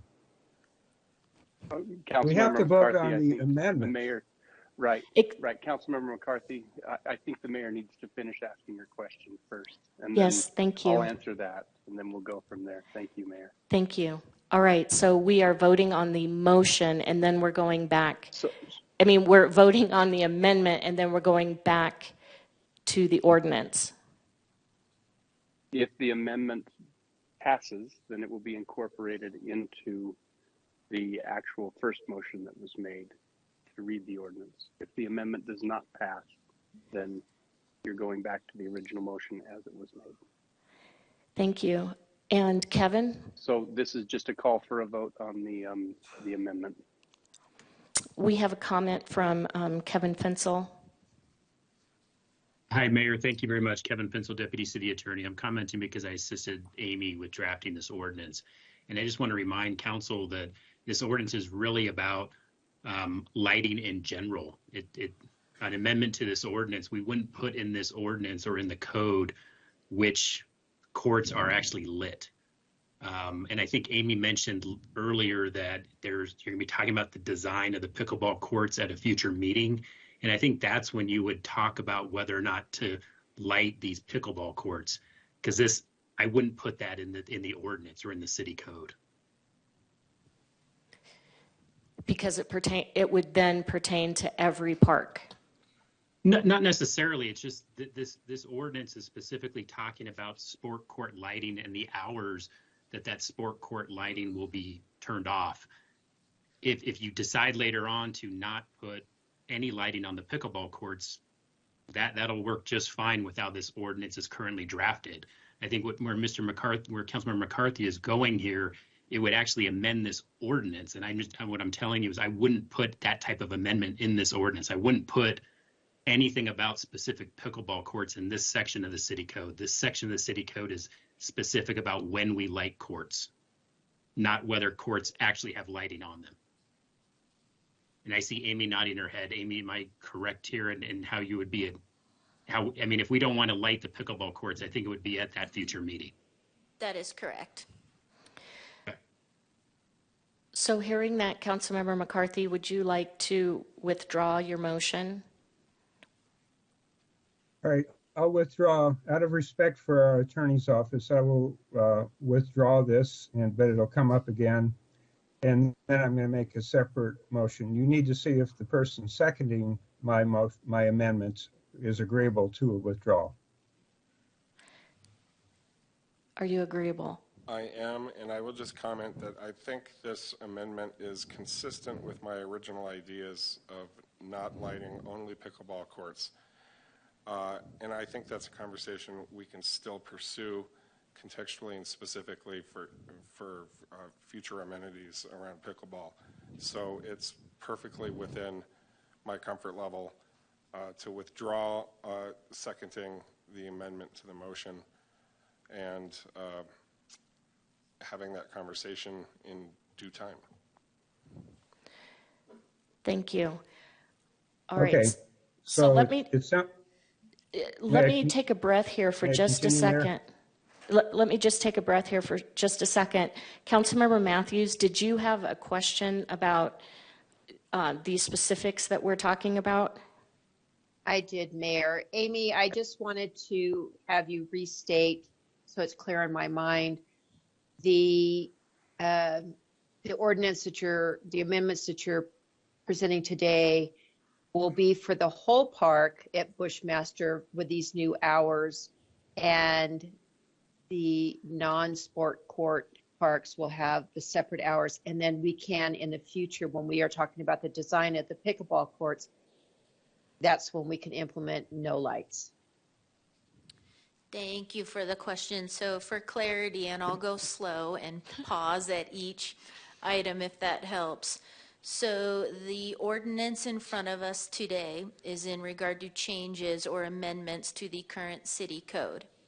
So the changes entail all in general park hours. So that's for all 24 of our current parks in our park system, no matter what day of the week, closing at 10 p.m.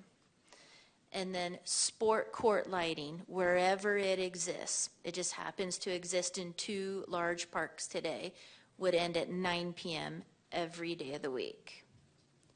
So that is what the ordinance entails in the language and text in the ordinance today. And then yes, at a future date, and my anticipation is sometime in mid-December, I'll be able to bring forward as a full agenda item to City Council in discussion regarding the design of the proposed pickleball courts at Bushmaster Park that include currently today lighting, but we will discuss it at that time. Thank you. Councilmember McCarthy, do you want to voice your question? Yeah. Amy, would you please review, and I know you just said it a few minutes ago, the opening times for the parks and for when lighting, well, I guess it's, yeah, the opening hours. Of course, What Councilmember they are McCarthy. now, and what, yes. Of course, absolutely, Councilmember McCarthy, if I understood you correctly. So opening hours of all parks, so all 24 of those parks in our system is sunrise. So that will differ depending on the day, but sunrise. There will not be any lighting opportunities in the morning hours of these sport courts. No lighting opportunities. All right. Thank you, Amy. So Councilmember McCarthy, do you still have an amendment that you would like to propose? I propose to amend the proposal on the table to say that the parks will open at either sunup or 8 a.m., whichever is later.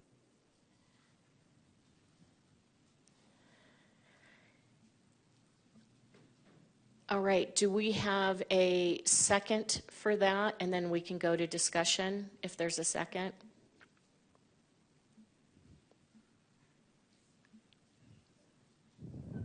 Madam Mayor, I'm just taking a second to look up some sort of chart that shows me when sunrise is at this latitude throughout the year. I'm not sure it's going to be relevant. I'm not sure we have sunrise after 8 a.m. Ever at this latitude. I would agree with you, Vice Mayor. I think it rarely occurs after 8 a.m. at this latitude. I think it's a moot point. All right, so there is no second, so that amendment fails.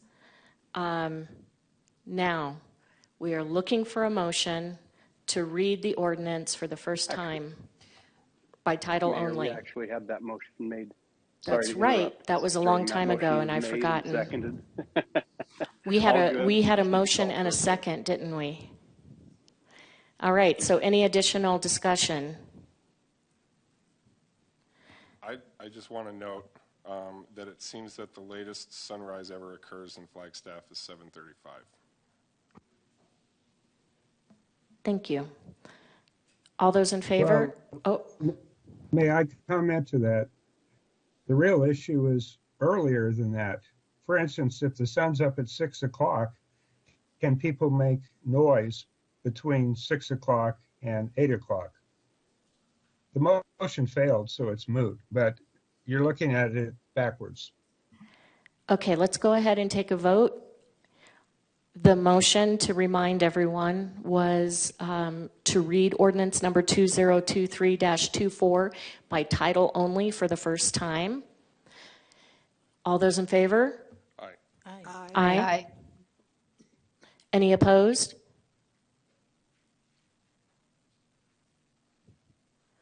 Okay, motion carries. City Clerk. An ordinance of the City Council of the City of Flagstaff amending City Code Title 8, Public Ways and Property, Chapter 11, Policies regarding use of municipal parks, Section 8-11-001-0005, used by the general public / hours of use, providing for repeal of conflicting ordinances, severability, authority for clerical corrections, and establishing an effective date. Thank you. So we're moving down to item number 10C, consideration and adoption of ordinance number 2023-23, an ordinance of the Flagstaff City Council authorizing the acquisition of real property interests for a fiber network as a betterment to the Rio de Flag Control Project. Good afternoon, Mayor and Council. Bryce Doty, Real Estate Manager. This ordinance today authorizes the authority to acquire fiber easements along and within the channel for the Rio de Flag Flood Control Project.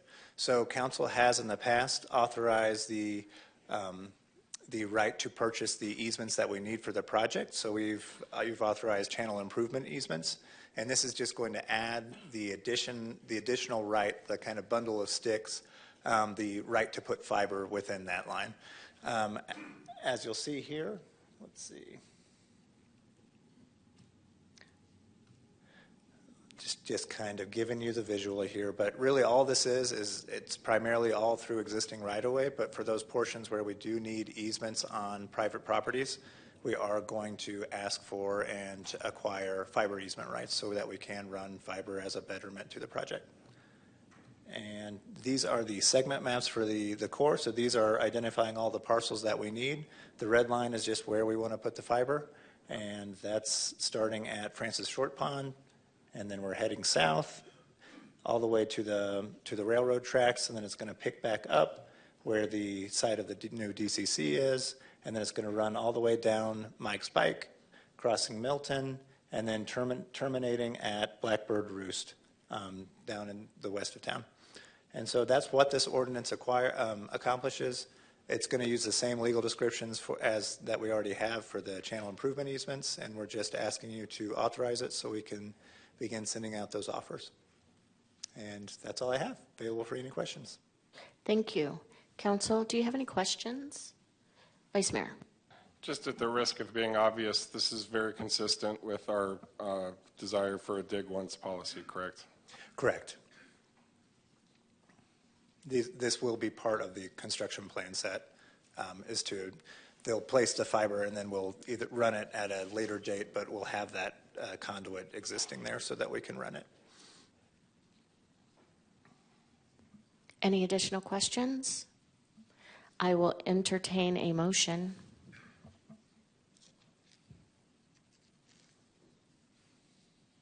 Mayor, I move to read ordinance number 2023-23 by title only for the first time. Do I have a second? I'll second. Thank you, Councilmember McCarthy. Any discussion? All those in favor? Aye. Aye. Aye. Aye. Any opposed? Okay, City Clerk.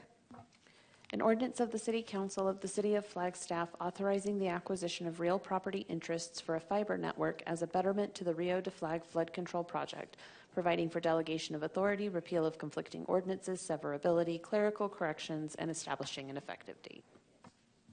Thank you very much. Thanks, Bryce. Okay, we are going to take a 15-minute break.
Okay. We are reconvening, and we are down to discussion items. 11A, update on the downtown vision and action plan. Good evening, Mayor and Council. Michelle McNulty, the Planning Director for the City of Flagstaff. I just want to give a brief introduction to the consultant team that will be giving today's presentation on the Downtown Vision and Action Plan. Cheney Bostic and Brad Siegel with Puma, Progressive Urban Management Associates are here this evening, as well as Terry Modeska, the Executive Director for the Flagstaff Downtown Business Association. Just as a quick reminder, the Downtown Vision and Action Plan is being led by the Flagstaff Downtown Business Association in partnership, or I'm sorry, the Alliance, in partnership with the City of Flagstaff, Coconino County, NAPTA, and this plan serves as the DBA's strategic plan and will guide public and private investments over the next decade. And with that, I'm going to turn the mic over to our consultant team. Thanks. Yeah, of course you're going to stand here. Hello. Hello. Good evening. It's a pleasure to see you all again. My name is Brad Siegel, president of Puma. Joining me tonight is Cheney Bostic, who's also the principal of Studio Seed. She's been our partner on this project and many, many, many other projects throughout the West. It is really our pleasure to be here tonight and present to you where we are with the Downtown Vision Plan. You may recall we kicked this off. We were actually hired in February of 2020 to put together the Downtown Vision Plan. And the world substantially changed within weeks of after us being hired. We adapted, we kept going. Flagstaff was actually the only site visit we conducted in that first year of the pandemic. We drove down here in August and met with folks outside. Conducted substantial outreach through online means and put together a draft of a new downtown vision moving forward. Tonight we're going to walk you through the highlights of that. We'll take maybe 20, 25 minutes, and then we'll have time for obviously any questions or comments that you may have. The draft plan after that initial start was presented to the DBA board in May of 21. It went on hold for a variety of reasons. So about 3 months ago, we started working with city staff and DBA staff to update the plan, get into the post-pandemic mode of what makes sense in this plan, and also get the plan consistent with what's going on currently in Flagstaff and some of the planning activities over the last couple of years. We found that about 90% of the work that we put together through 21 still applies. And we hope that the adjustments that we're presenting tonight enrich the plan and make it very timely for today moving forward. So in terms of current conditions that we're responding to, we are coordinating with the regional plan that's underway, coordinating with the active transportation master plan that was adopted last year, acknowledging that the hospital location is in flux, may or may not be at its current location, and looking at how that impacts downtown.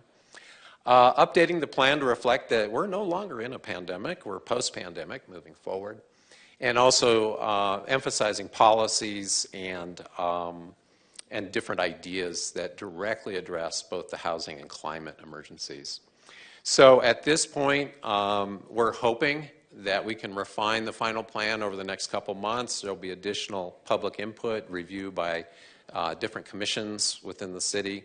The plan will be available for public review for a period of time, and hope is that the council will consider approval of the plan by the end of the year. As a refresher, key policy recommendations of this plan, really promoting downtown as the hub of economic activity and innovation, not just for Flagstaff, but for the whole region. Preserving and protecting the historic core of downtown. This was the #1 priority of the community through our surveys and our communication. This plan certainly redoubles those efforts. Implementing the city's carbon neutrality plan, acknowledging that downtown is that place where people can live, can work, can play in an area that is not dependent on vehicles and other, it can use other modes. Allowing for change, that downtown's not static, that there is the opportunity for density around that historic core, and that density could actually strengthen the historic core and could address some of the pressing issues within the city. We do address parking and parking management, how we best manage the existing parking supply and how we grow any new parking supply in a very intentional and deliberate manner. This is a particular priority of the small businesses downtown and their customers. Encouraging local arts, culture, native expression to flourish in downtown, and also creating a downtown experience that welcomes and celebrates everyone that makes up the mosaic of Flagstaff. These are excerpts of the plan. I'll just point out some of the key attributes that are behind all of this. Extensive community outreach, more than 2,000 inputs through this process.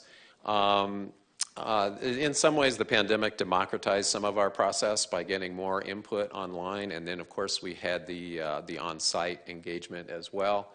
1,250 Flagstaff citizens chimed in on the online survey, giving us ideas, priorities, what they would really like to see for downtown. Extensive involvement through working groups, committees for downtown stakeholders, and folks from adjacent neighborhoods. The plan is bolstered by a comprehensive market assessment. The market assessment looked at economic conditions really in 2019, so it provides a baseline for pre-pandemic Flagstaff, and that's going to be critically important moving forward. So as we look at change, as we look at opportunities in the years ahead, having this baseline data from 2019 becomes super important. In general, we found that downtown was strong in all of these different sectors: live, work, shop, dine, visit, stay. Live, there are more residential opportunities and demand for downtown. Work, a variety of employment opportunities ranging from small entrepreneurial ventures to a need for and an opportunity for more primary employment to be centered in downtown and adjacent areas. Shop and dine, looking at a continuation of local independent small businesses, also looking at business concepts that are not just for visitors, but are also for local residents and for neighborhoods adjacent to downtown. Visit and stay, downtown remains a strong visitor destination. We compared you to other markets, other intermountain markets that have colleges, large colleges, have similar growth patterns. So you'll see throughout the market assessment, we compare Flagstaff to communities such as Bend, Oregon, Fort Collins, Colorado, Missoula, Montana, Bellingham, Washington, Boulder, Colorado, and Corvallis, Oregon. The plan then provides a vision. Now we start getting into what's next. So all that background data, the community engagement, the market assessment, provided the basis for what's next downtown. The vision for downtown, what we heard from the community, they want a downtown, we want a downtown that's vibrant, walkable, rollable, historic, also adaptable, that is not just caught in one moment in time, that it's thriving, that it's welcoming and inclusive, really the living room for the whole community, and accessible to all. The chart on the bottom of this page shows the structure of the plan itself. The vision is reinforced by a whole series of catalytic projects. Cheney's going to talk about those in a moment. And then there's an action plan. How do we actually implement this stuff? And we looked at three categories. Economic vitality, making sure, again, how does downtown be that hub of economic activity and opportunity for the region? Experience and urban design, and mobility. The action plan, there are almost 100 recommendations in the action plan, but they are sequenced. So some of these are near term, some are mid-term, some are long-term. We also look at what makes sense for the city to lead, the DBA to lead, and other partners as well. That's all spelled out in the action plan. So at this point, I think I'm going to hand it over to my colleague Cheney, and she's going to walk you through some of the catalytic projects that came up through this process. Thanks, Brad. Hi, Mayor, Council. Thank you. It's good to be back in Flagstaff, and I will present just a couple slides on the catalytic projects. So the vision part of the plan, we visualize some opportunities that the downtown should focus on to achieve the goals in the plan. we've broken the catalytic projects into redevelopment and parking projects, and then the placemaking projects. So this is more of a partnership with developers and private sector. It's vision for privately owned land. Some of it is actually owned by the city and county, so that's in there as well. But just to give a disclaimer that these are not architecture, they're just kind of massing studies and goals and guidelines for what could happen on these sites. This map highlights a lot of opportunity. That orange color kind of represents where we found future redevelopment opportunities to be. On the slide before, when we compare Flagstaff to our peer communities, it actually came in last in residential and employment density. So you are, lower on the scale of density, both in residential and employment numbers than all of your peer communities that we looked at. So these kind of orange blobs on the map are typically parking lots. We're not looking surface parking. They're underutilized sites that could be better utilized for housing and employment and other uses to make your downtown more vibrant. So I'll just walk through a few of these that we have in the plan. Number one being the old city courthouse. So again, this is just a simple massing study, but we did talk to the community and stakeholders about what they want to see, and like opening up the alleys and creating a pedestrian alley. Permeability, making sure that the massing is controlled and it doesn't appear as one huge building, but meeting that service as a gateway into the downtown, and that's a key site. So we have guidelines in here about how that development proposal, and we know that you're getting close to issuing an RFQ for that, so it's very important that those guidelines are followed from the plan.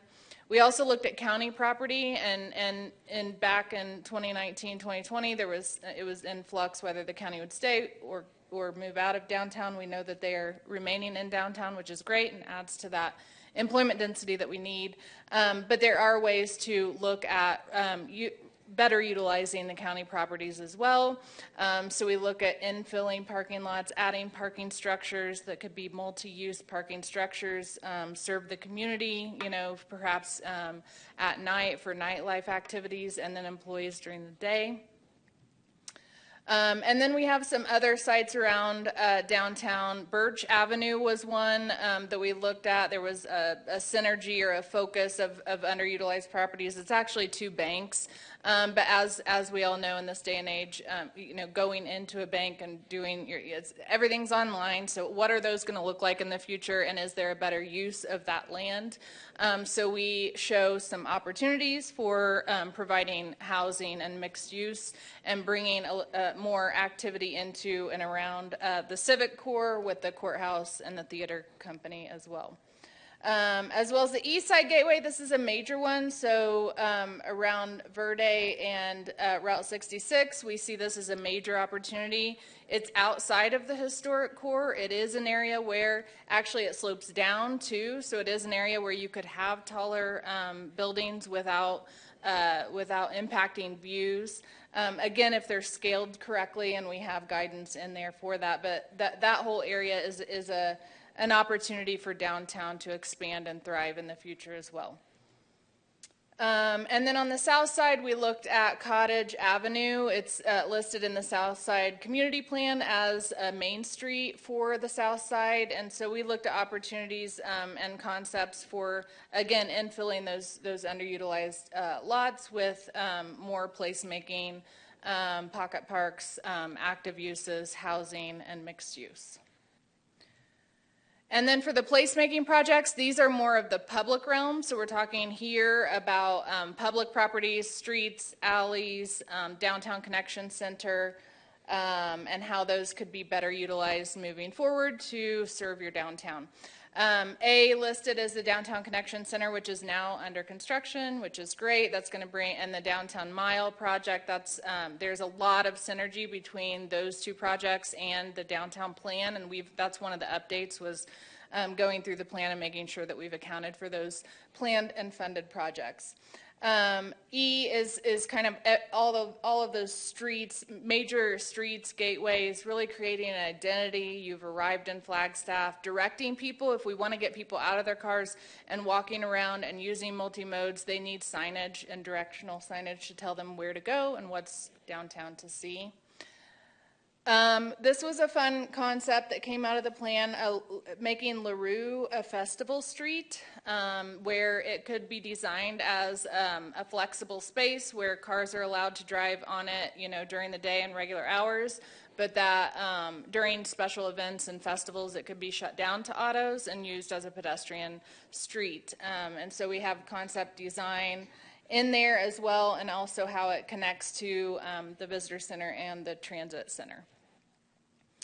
And then finally, Heritage Square activation and alley activation was a big one that came out of the plan. And I think these would have came out of the plan regardless, but it was even more impactful because of COVID.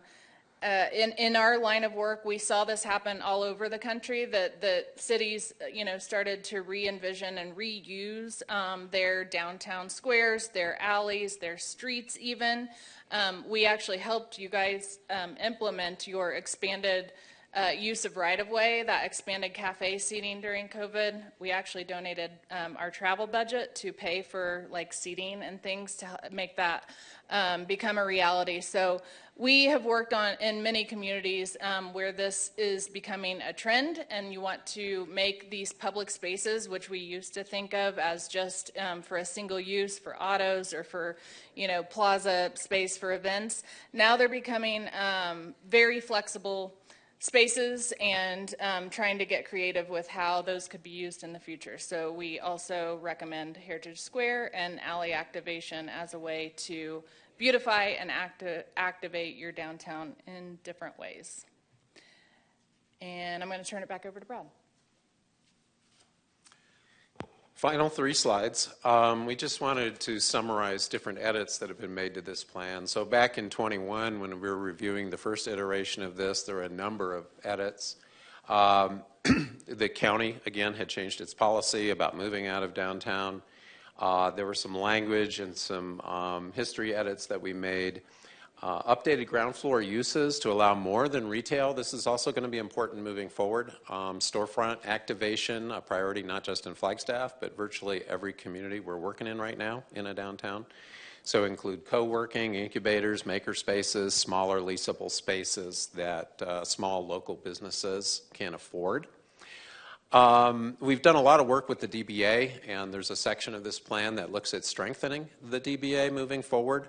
The intention here is public-private partnership, that it's really not the city nor the DBA alone, but really merging both entities and other partners to collaboratively work toward improving downtown.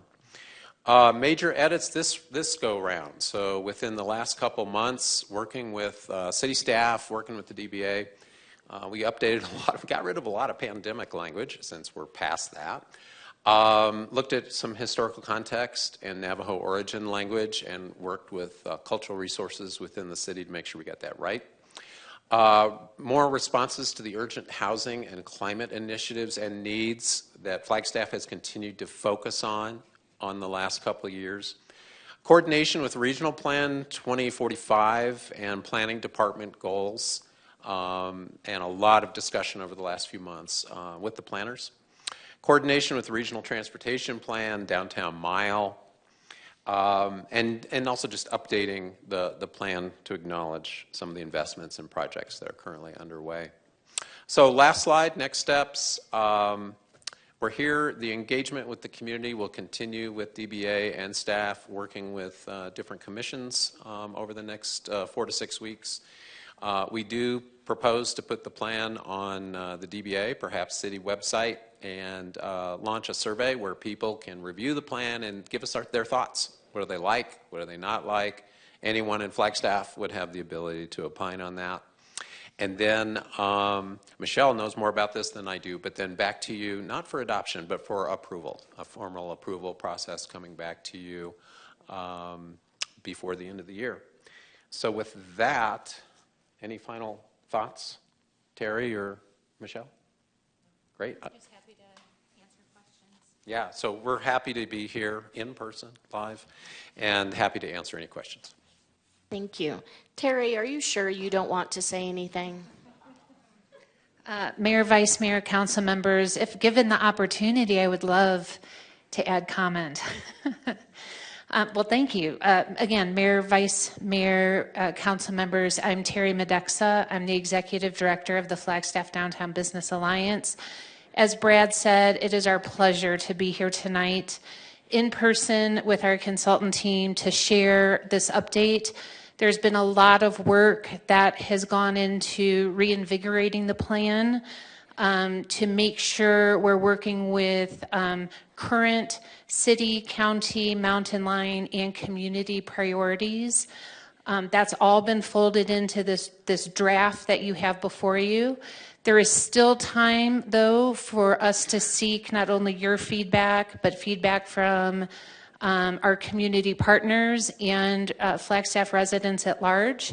So we will come back to you again once we hear from more people. And really what we're trying to do is make downtown a place for people not just to visit.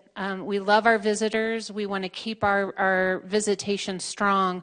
We just want to add a residential and a primary employment component so that strengthens the downtown we know and love and can continue to contribute in making Flagstaff a healthy and economically viable city. And I think downtown plays a big role in that. So we just want to reflect what we're hearing as priorities, get some residents living, walking, working, spending downtown, and checking or participating in what the priorities of the city and our community have voiced. Yeah, thank you. Thank you. Comments or questions, council? Councilmember House. Thank you guys so much for this presentation. I really loved all of it, and especially some of the additions that you've made.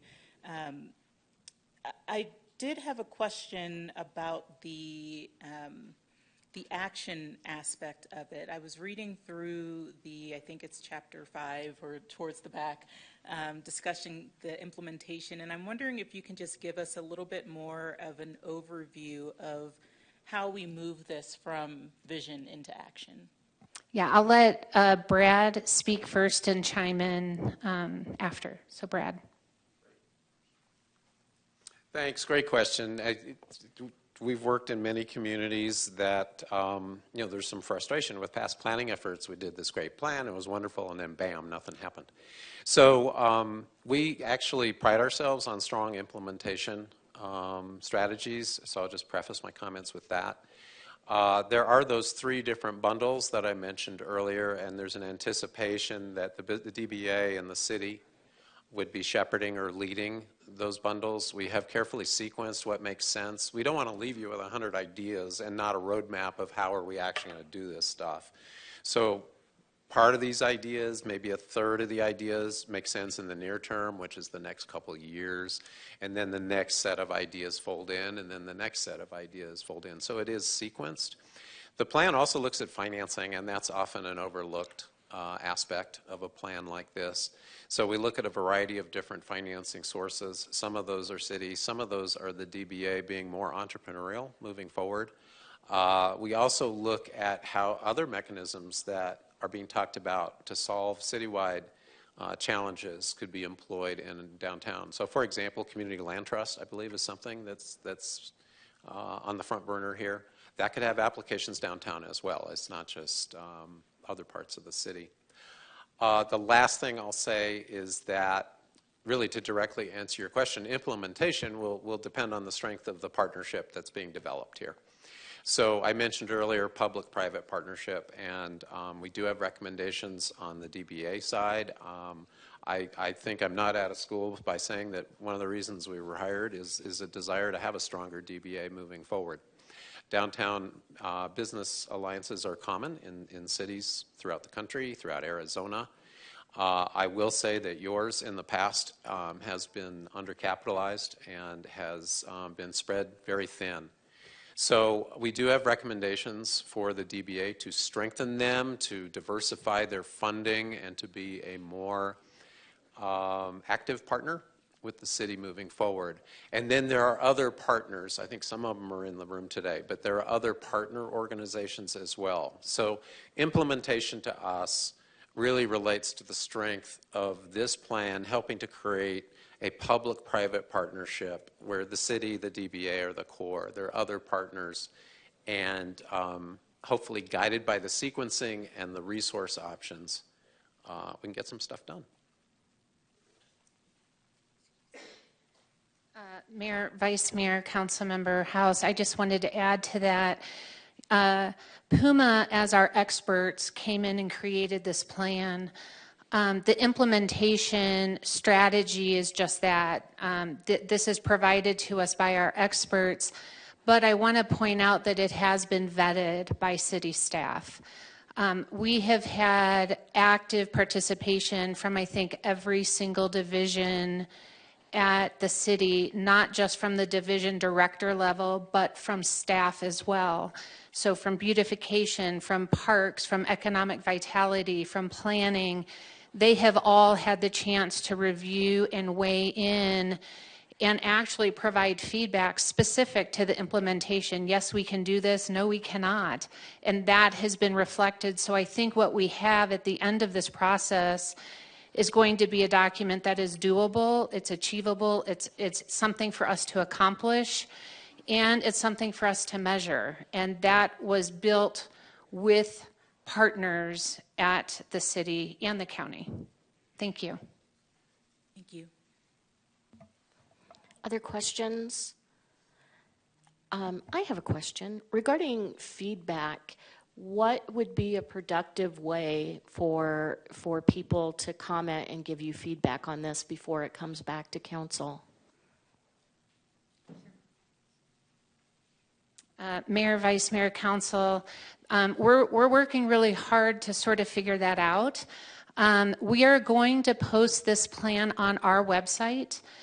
So anybody will have access. I will share the link with you once it's live. It will be done by the end of this week. We'll issue a press release. We'll invite people to read the plan. And then we're going to work with Puma to help develop questions, to ask and seek people's input and feedback to make sure we know what people like, what people don't like, what people want to see changed. So we're going to cast a wide net, and we'll seek some general feedback that way. In addition, we are making the rounds to commissions. I've already spoken to the Sustainability Commission. I am planned to speak to Beautification, and there's a few others that we'll be working to schedule to seek feedback in those forums.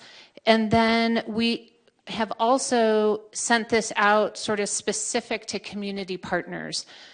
So Creative Flagstaff has received it, F-Cubed has received it, and some other partners that we work with so very closely. We've already sent it out seeking their feedback.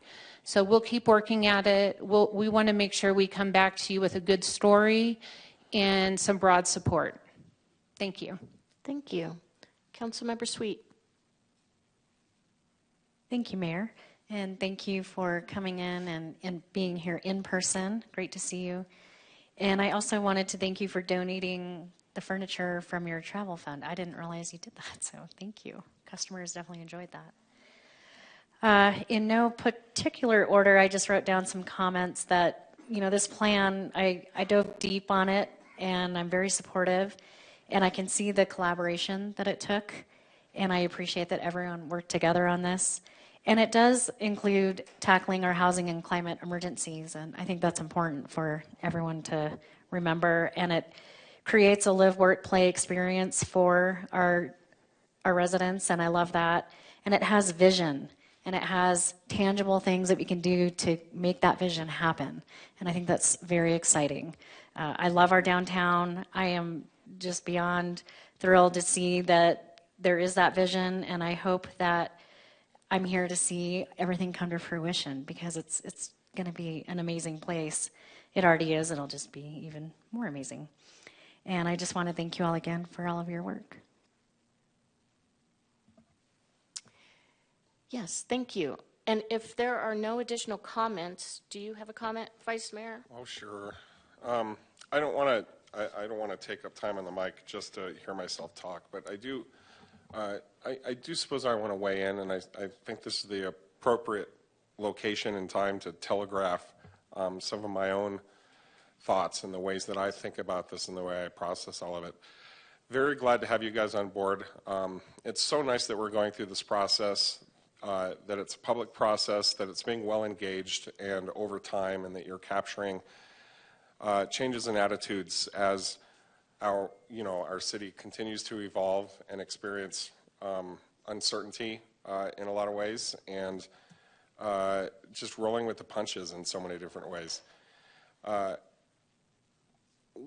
do want to talk about carbon neutrality goals a little bit, and just push for a much higher density of a downtown.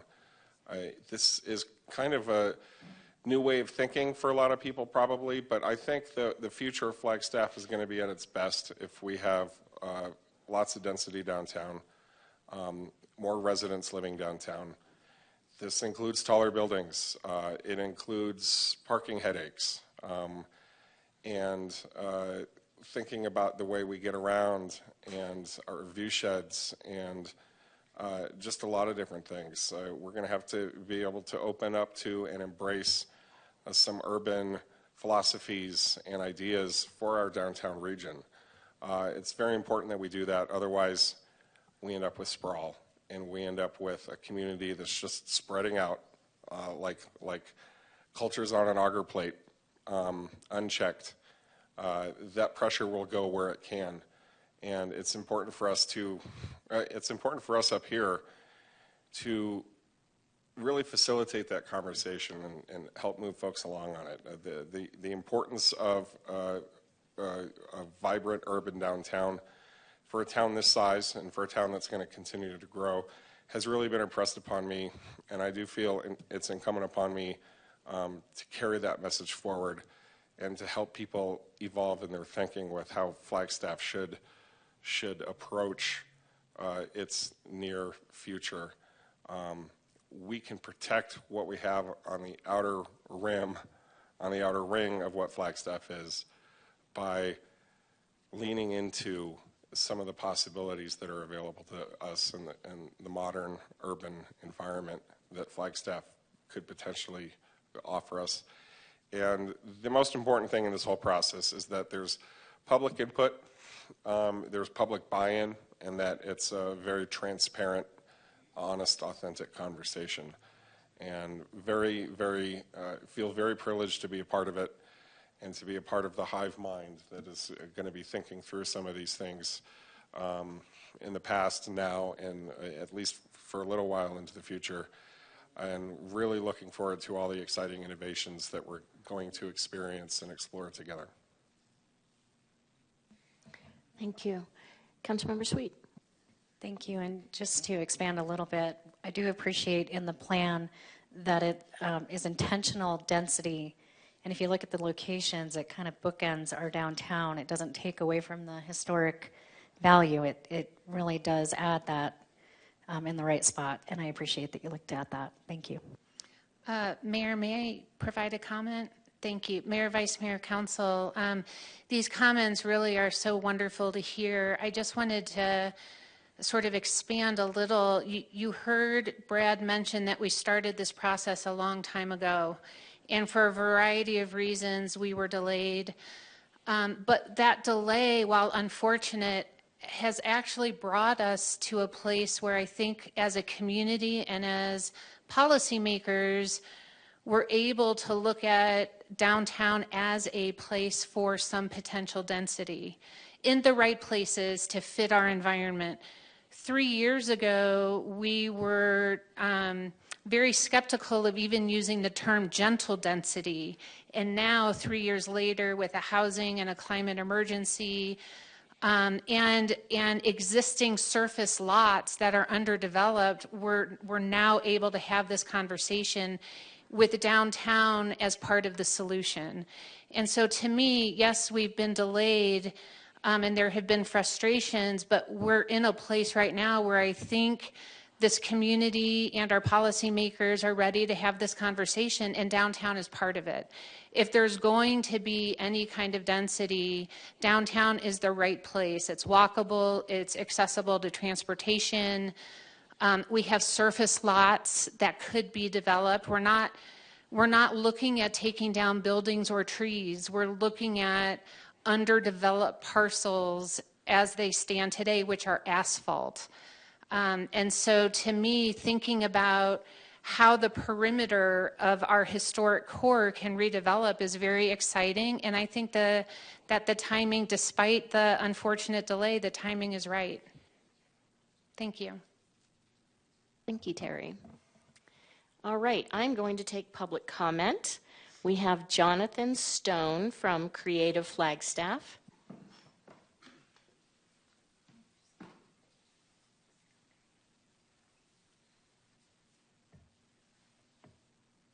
Good evening, Mayor, Vice Mayor, Council. My name is Jonathan Stone, and I'm the Executive Director of Creative Flagstaff. I realized it's been a long time where I've never had the opportunity to fill out a public comment card. So for the City of Flagstaff, and some of you know that I'm a former downtown manager, so I love to, when I get to advocate for historic business districts and arts and culture together. And I, of course, applaud the comprehensive planning process and the partnerships that represents. Creative Flagstaff, of course, loves placemaking. You see that in the projects that we've created, especially agendaq, and how that kind of activates public spaces and what that maybe means longer term. Mixed use, just on a personal note, is something that I think helps create a lot more vibrancy. The plan provides a framework to move forward in a coordinated way for our civic center, and also would acknowledge it's not our only business center, but it's an important business center, and that downtown management relies on consensus and strong partnerships. As you can imagine, the goal to cultivate local arts and culture as a foundation to downtown is of keen interest and presents a number of opportunities to emphasize arts and culture for the community and tourism. And I would like to share that just last week, Americans for the Arts released its National Arts and Economic Prosperity Study. In 2022, cultural nonprofits, so arts and culture nonprofits, nationally generated $151 billion in economic activity. And locally, that was nearly 90 million. And you can imagine that if you expand beyond just our nonprofit sector to our for-profit and micro business, Orpheum, downtown galleries, and much more, that number expands quite a bit. And so arts are a winning strategy for economic development and community health and well-being. And so thank you, downtown, for including arts and culture as part of that, in the city and other partners for embracing that opportunity. I just want to say that Creative Flagstaff is charged with cultural planning for the city, and assuming this plan moves forward, we look forward to being an active participant. And our board looks forward to discussing the vision in more detail with the DBA. One objective of note is the discussion about new arts facilities. And that one is one that will require due diligence, which is part of Creative Flagstaff's strategic plan. It is safe to assume that downtown should be home to significant cultural facilities, and you might even consider what that means with respect to one of the catalytic sites. While my comments are focused on cultural goals and objectives, there's lots of other ways to provide. The plan provides opportunities for partnerships within and beyond the cultural sector. So thank you for considering the plan. Thank you. Very well timed. It's like I planned it. All right, additional comments or questions, council? I don't see any additional public participation. So, thank you so very much for the great and thorough presentation, and I look forward to continuing to discuss this. One moment. Councilmember McCarthy has a comment. Well, thank you, Mayor. As I read through this a few days ago before this meeting, there was a couple key words that came out that really resonated with me. And I just want to repeat those words. Livable, a place where people can live. Walkable, because that's what makes a downtown. And mixed use, which of course is commercial on the first floor, maybe the second floor, but then residential above that. And those are some of the things I picked out of the plan that I think are key to it being successful. I love our downtown. I think I told Terry once that when I was working on my master's degree, they told us that there was only two kinds of downtowns, ones that are getting better and ones that are getting worse. They never stay the same. And I think we're on the route to have a better downtown. It's great already, but it's going to be better yet. I'll leave it at that. Thank you. Thank you, Councilmember, and thank you again. All right, we are moving down to 11B, discussion of the Wildland Fire Mitigation and Management Commission report. Welcome.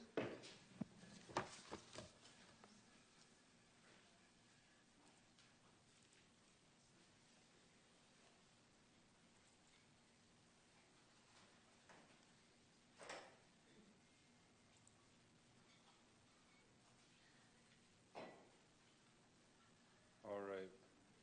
Where's the slide? Presenter view. That guy? Yep. Nope. That one? Yep. Excellent. Thank you. Good evening, Mayor, Vice Mayor, Council. Thank you so much for making some time to chat about the Wildfire Mitigation and Management Commission report. I'm going to go through a little history of how this report came together, some themes and recommendations, and I think my big takeaway is please read the report. We'll get you guys a copy if you want one. I know it's large, but this is very important. This is going to set the narrative for how we as a nation live with wildfire, prescribed fire, indigenous cultural burning, all kinds of incredible themes for many years to come. So just to give you a little background again on our wildland fire management program, increase and maintain wildfire resilience.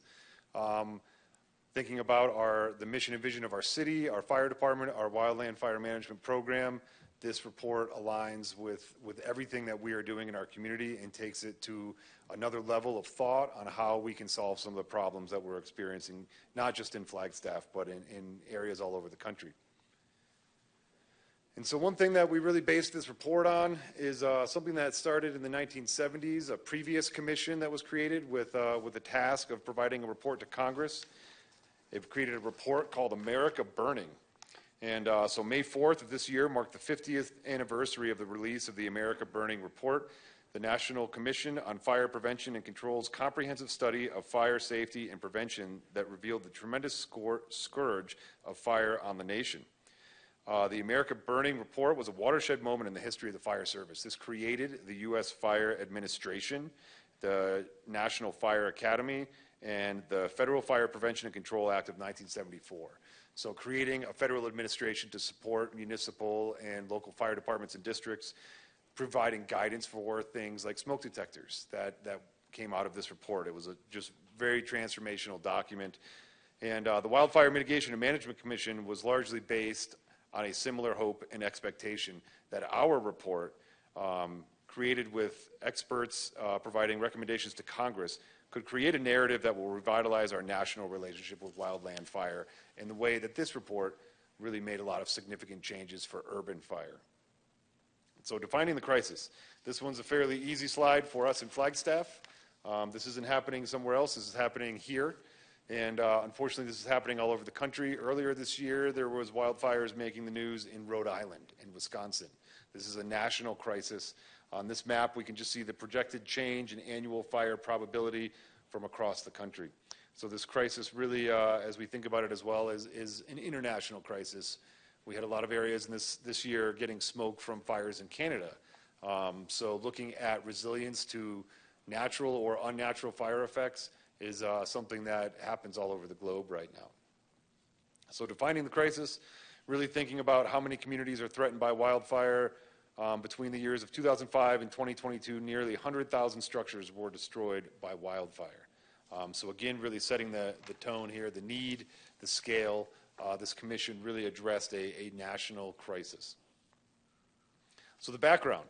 This commission was established by the bipartisan infrastructure law, and I think backing up a little bit, understanding how this commission worked is going to be really important as you read through this on kind of understanding how we got to these recommendations.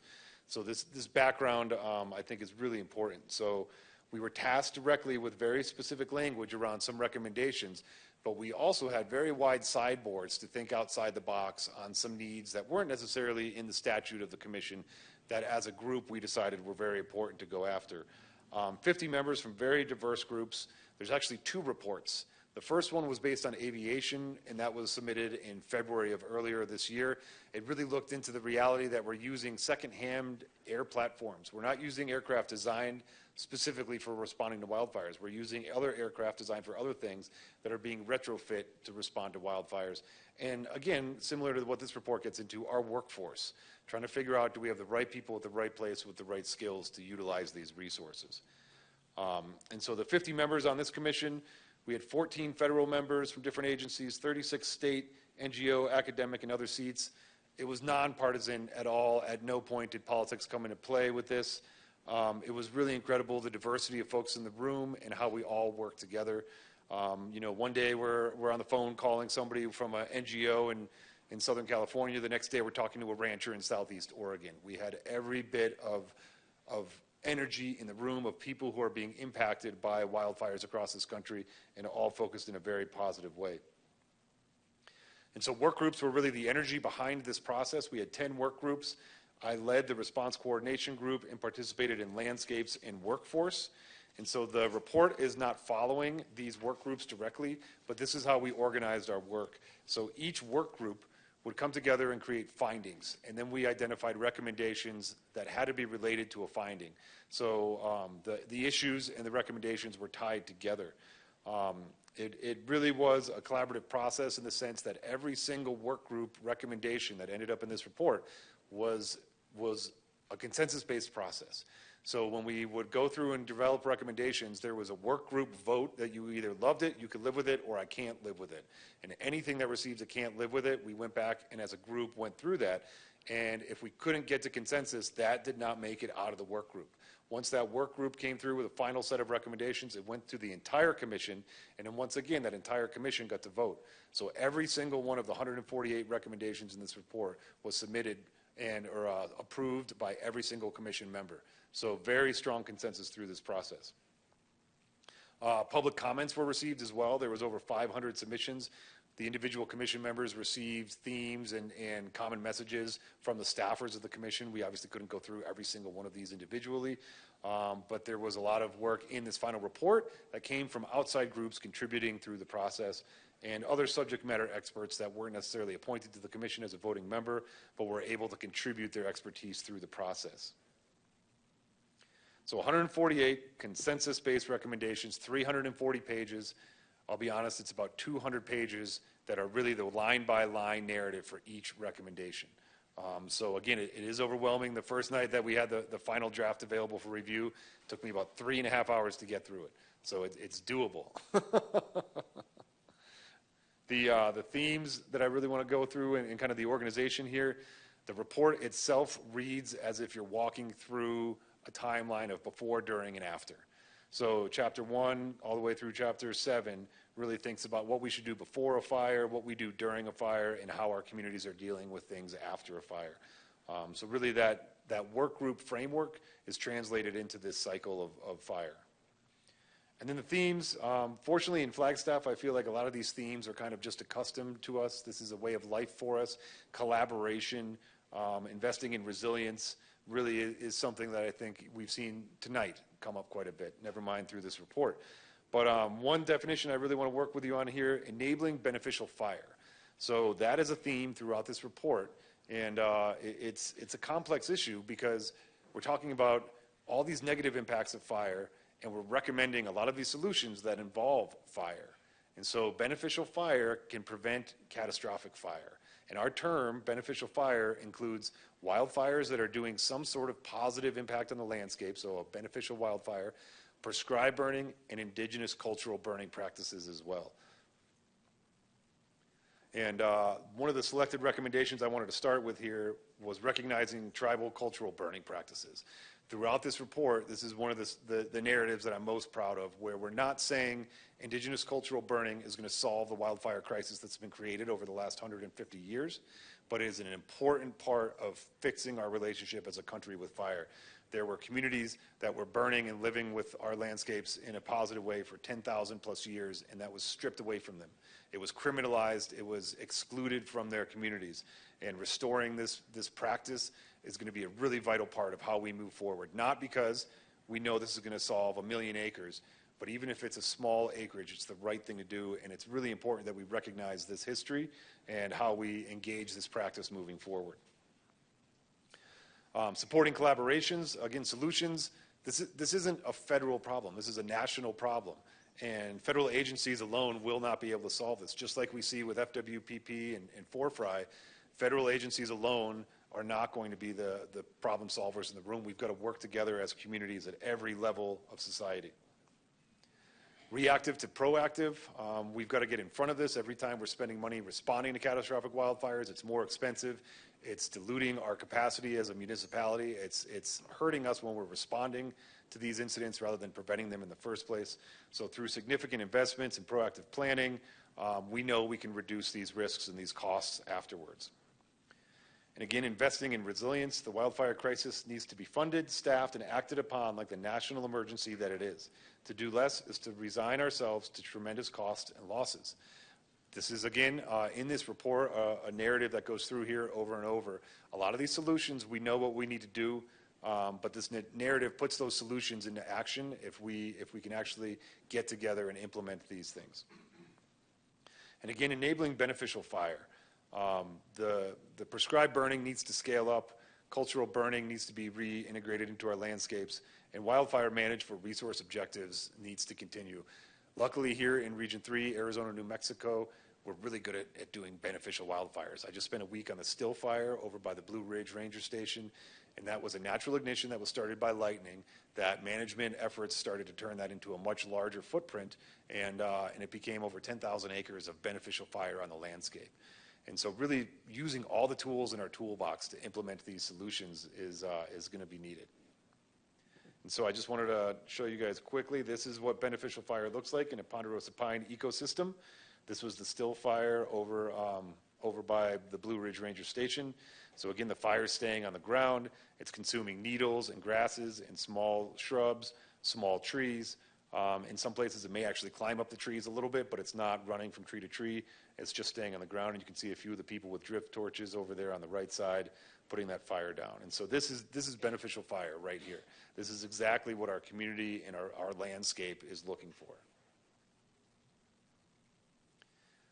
So when we're enabling beneficial fire, this translates into a bunch of different themes here. Workforce, appropriations, a lot of different topics. But a couple of the ones I wanted to pull out here for recognition. Recommendation number 14. Congress should instruct the agencies to develop the necessary administrative systems to allow resource ordering for prescribed fire to be as seamless as it is for wildfire response. We have a wildfire that pops off in Flagstaff. We mobilize people from potentially all over the country. We don't really do that so well for prescribed fire. So our workforce priorities and our policies are really geared toward responding. How do we transition that from reactive to proactive? So we have these mechanisms in place that allow resources to mobilize. We just need to get better at using them for prescribed fire in the way that we do for wildfire. Something catastrophic happens, we can have 1,000 people here within 48 hours. We can feed them, we can take care of their equipment, and just provide all kinds of resources. We need to take those policies and use them for prescribed fire to scale up our abilities. And this was another big win here, number 41. Through the public health sector, we recognize that beneficial fire means smoke in the air. That impacts our communities. We've got to get better at mitigating smoke impacts to our communities, even with beneficial fire. And so what we've got here is a very long sentence talking about how we need to work together to minimize smoke impacts to our communities. But the victory here was that first line, while enabling proactive use of beneficial fire. So we're not saying we can't do the fire and pump the brakes on what we know is the number one solution to prevent catastrophic fire. We need to pump the gas pedal on beneficial fire, and we need to be doing a better job in our community, whether it's providing HEPA filters, whether it's providing clean air hubs, whether it's getting better at being able to predict how smoke will move across our landscape through these burns. Really looking at all of these solutions has to be on the table for us. And then changing the system of land management agency performance metrics, number 147. The way we often do things on land management is we have a target, we have an acreage goal. Well, it's a lot easier to go out in the middle of nowhere and crank out 5,000 acres of fire than it is to go up to Observatory Mesa and do 500 acres of fire. And so we need to better recognize and reward those organizations, whether it's the Forest Service or the city or whoever it is, that are doing the harder, smaller scale jobs that may have a higher return on investment than just creating targets that drive people to go do the big, easy things. We need to do both. We need to do the big, easy. We need to do the small and difficult. And we need to recognize the value of doing both. And so workforce, this was obviously a topic in the commission that really comes into everything. A comprehensive, expanded, and sustainable workforce is a cornerstone of our ability. We can't do all the things we're talking about in here, whether it's working with more people to do fire-wise assessments of their property, mitigate smoke impacts, implement beneficial fire. We can't do this without the right workforce with the right skills. So one of the big selected recommendations here, and this is kind of connecting back to our America Burning report from 50 years ago. That report created the fire administration. Now we need to take the fire administration and get them into the wildland world. So this recommendation, improve training and coordination between structure fire departments and wildland fire management. City of Flagstaff's been leading this for over 20 years. And when we're in the room talking to people about this, telling them where we are at, the investments the city has made, we need more areas to get to this place, and they need to do it faster than it took us to get where we are now. So really thinking about the fire administration as that federal role that supports municipal structure and EMS departments, they need to get into the wildland realm. So it's not just an urban environment anymore that they're skilled in. We've got to take them into this wildland space. So this is going to be a big recommendation. If you gave me an opportunity to list my top 10, this would definitely be in the top 10. And one of the reasons really is we started to look more at workforce. So these numbers are obviously estimates, but federal agencies field approximately 19,000 dedicated workforce of firefighters, approximately 24,000 private contractors. So there's already more private sector contractors out there than there are Forest Service or other federal agencies. But the big number here, local fire departments registered with FEMA field an estimated 1.2 million people. So those are our career, like here in Flagstaff, volunteer, or some places where they do what's called a paid per call. So we've got 1.2 million people out there who are tasked with responding to hazards in their community. 63% of those departments registered with FEMA are documented as having to respond to wildfires. So if we're looking at more than half of the 1.2 million person workforce, they don't have a federal agency that's directly tasked with supporting them in wildland fire response and prescribed fire implementation. So that's the role that we need to take with the U.S. Fire Administration, is to scale up their impact, their ability to impact that 1.2 million person workforce. And then we've got some more language in here just about more training opportunities. We need more skills. We can't just have people skilled in putting out fires. We need some more people skilled in lighting fires. We need them working together. We have a large group of the workforce where there are people that just do one of those two things. We need to integrate this. We can't just have a suppression workforce and a prescribed fire workforce. We've got to get all these people in the room together and really go after these challenges together. So we've got a couple workforce-related recommendations that I don't want to say we were passing the buck or punting the process, but I mean, over this year, we had a work group that had 15 two-hour-long meetings. 30 hours isn't long enough for a room full of people to solve all of these problems with workforce. So we've got a couple task force recommendations in here that will continue the process. Our audience by statute was Congress. These task force, though, will help us go after some state and local challenges that we're running into as well. But really key takeaways, we've got short-term, we've got long-term, we've got actionable things that we could do tomorrow. It just takes somebody to take a chance and make some decisions. We've also got policy recommendations that'll be a little bit longer of a lift. And then we've got some transformational things in here that are really going to take decades to work through the entire process. But there is no single solution. All of the 148 recommendations taken together, though, are going to make some significant change across our wildfire relationships. So next steps, next week, we're going to DC as commission members, and we have meetings already set up with some committees. We've already seen a few elected officials put out press releases recognizing the report is out there, but this is going to take a lot of time. We're in the middle of kind of the outreach, or the outreach. We're doing like a road show, you know. I'm not asking people immediately to tell me how are things changing because we just published this a month ago. It's going to take some time. We need people to take some time to read it and absorb it. We're going to have a lot of meetings where we talk about how these recommendations can be transitioned from a narrative into action.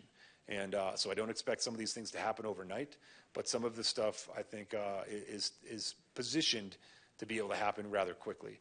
So obviously this is our federal target, but we've got a lot of other opportunities here to start implementing this stuff locally.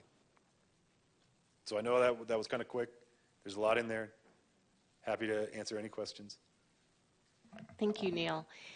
Questions? Vice Mayor. Thank you, Neil, so much. Thank you, Madam Mayor. Obviously, by definition, there's terms like beneficial and catastrophic. You can have catastrophic fire, you can have beneficial fire. These are diametrically opposite. I wanted you to just take a moment to speak about the relationship between those two in terms of carbon output. And I'll just leave it open-ended. You can answer that anyway. I might have some further questions for you. But just any thoughts on that side of things? Yeah, first I'll go to, in the first paragraph here on page 5, defining the crisis. The nation finds itself in a paradox in which fire is both central to the crisis and one essential part of the solution. So it's complex.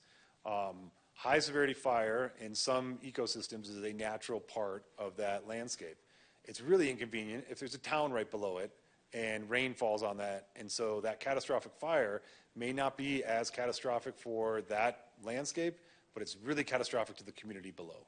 So that's where I think a lot of these definitions of what's beneficial or what's catastrophic comes to us as a community to make those determinations. And what could be a natural high-severity fire in a patch of the peaks that we've built flood mitigation measures into place, and then it happens and it doesn't destroy our community's well-being, well, then we've got, to some degree, a high-severity, naturally occurring fire in a prepared community environment that is not as destructive to us.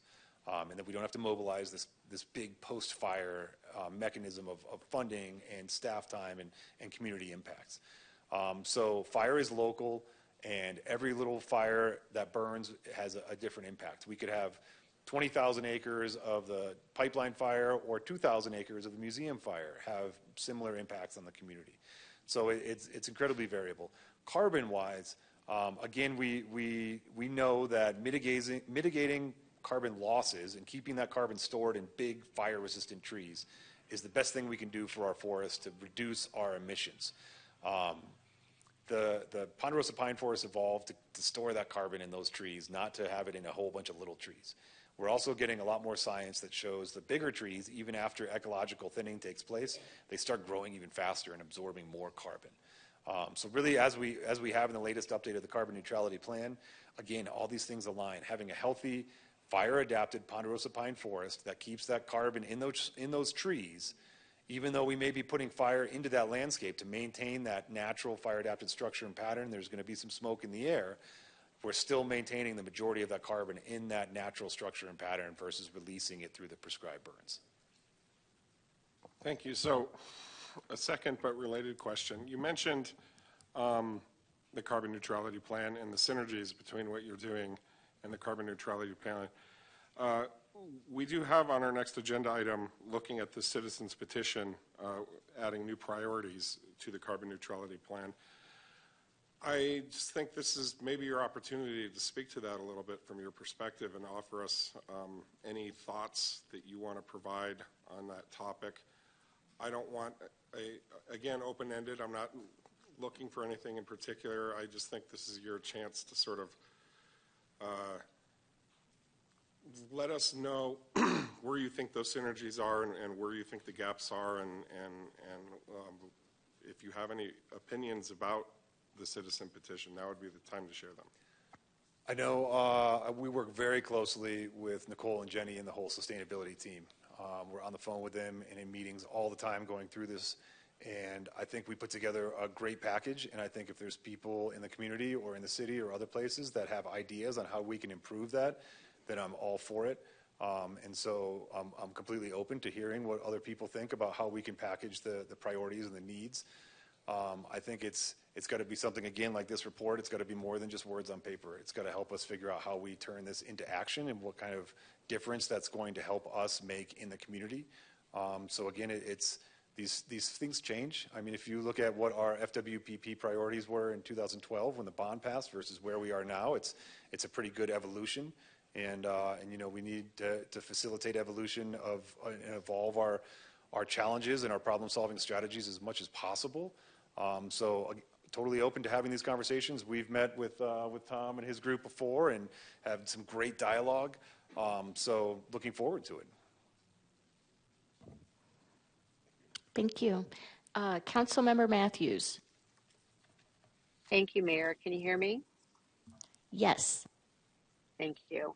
So first, I just want to just express my appreciation and acknowledge that this acknowledges the tribal cultural burning patterns. I think is so important. I mean, our Native American community has such great wisdom on taking care of Mother Earth and our forests. And so I just really appreciate that you have put that into this plan. It really means a lot.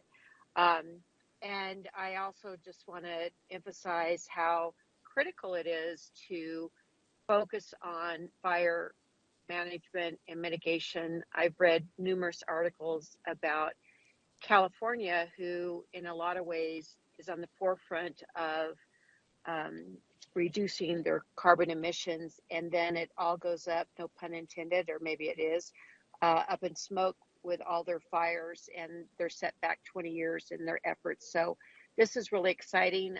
When I was in Washington, D.C. with the group, we were acknowledged for the efforts that Flagstaff and neighboring fire agencies are on the forefront of how to manage forest and keep our carbon emissions at bay and to manage our forests. So just thank you so much. This is an exciting presentation, and I just really want to applaud you on the efforts that the group and the team did. Thank you so much.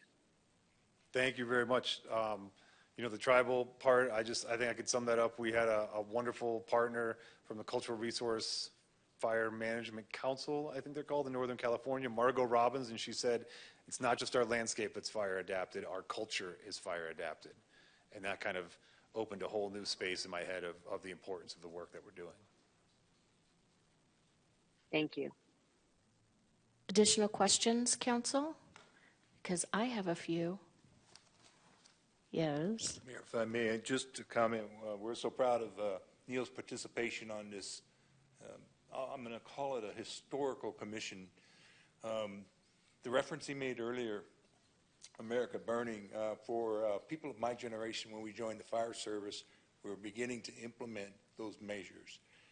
And because of that report, firefighter safety improved, our industry improved with respect to technical leadership training, the nation's fire codes, fire-resistant materials began to be required because the fire deaths in that period of time in urban centers and in rural areas was unacceptable. And so that report was really a landmark, and I've tried to impress upon Neil that you're doing the next version of America Burning with this report. And so we'll provide you this, and I'm just adding a little perspective. This is historic, because this is what the fire problem looks like now. And there's a lot of great work that went into it, and I just wanted to kind of plant, you know, forgive me for geeking out on the historical elements of this for just a moment, but it is significant. Neil's represented this community exceptionally well in his participation, and so we're very proud of that, and we're really excited to be a part of this history in the making. So thanks for indulging that. Thank you. And I don't know whether this question is for you, Chief, or for you, Neil. How many of the Flagstaff Fire Department firefighters are trained for wildland fire. Do they all train for wildland fire? Every single one. So if we look at what we call the Greater Flagstaff region, so we've got Summit, Flagstaff, Highlands, Ponderosa, Pinewood. Everybody goes through a minimal wildland firefighter training. So it's what we would call a Type 2 wildland firefighter course, which is fairly unique. Not every area goes through that sort of commitment. And not only do we make sure that everybody gets the minimum training, when we look across the Greater Flagstaff region, the number of higher qualified folks that we have that are practicing with incident management teams, it's really incredible the commitment that kind of from the ground up our folks in the Greater Flagstaff region have made through the fire service. Thank you. All right, I'm going to take, oh, wait a minute. Is this for 11B? Yes. Okay, I'm going to take some public comment. Laura Kessler.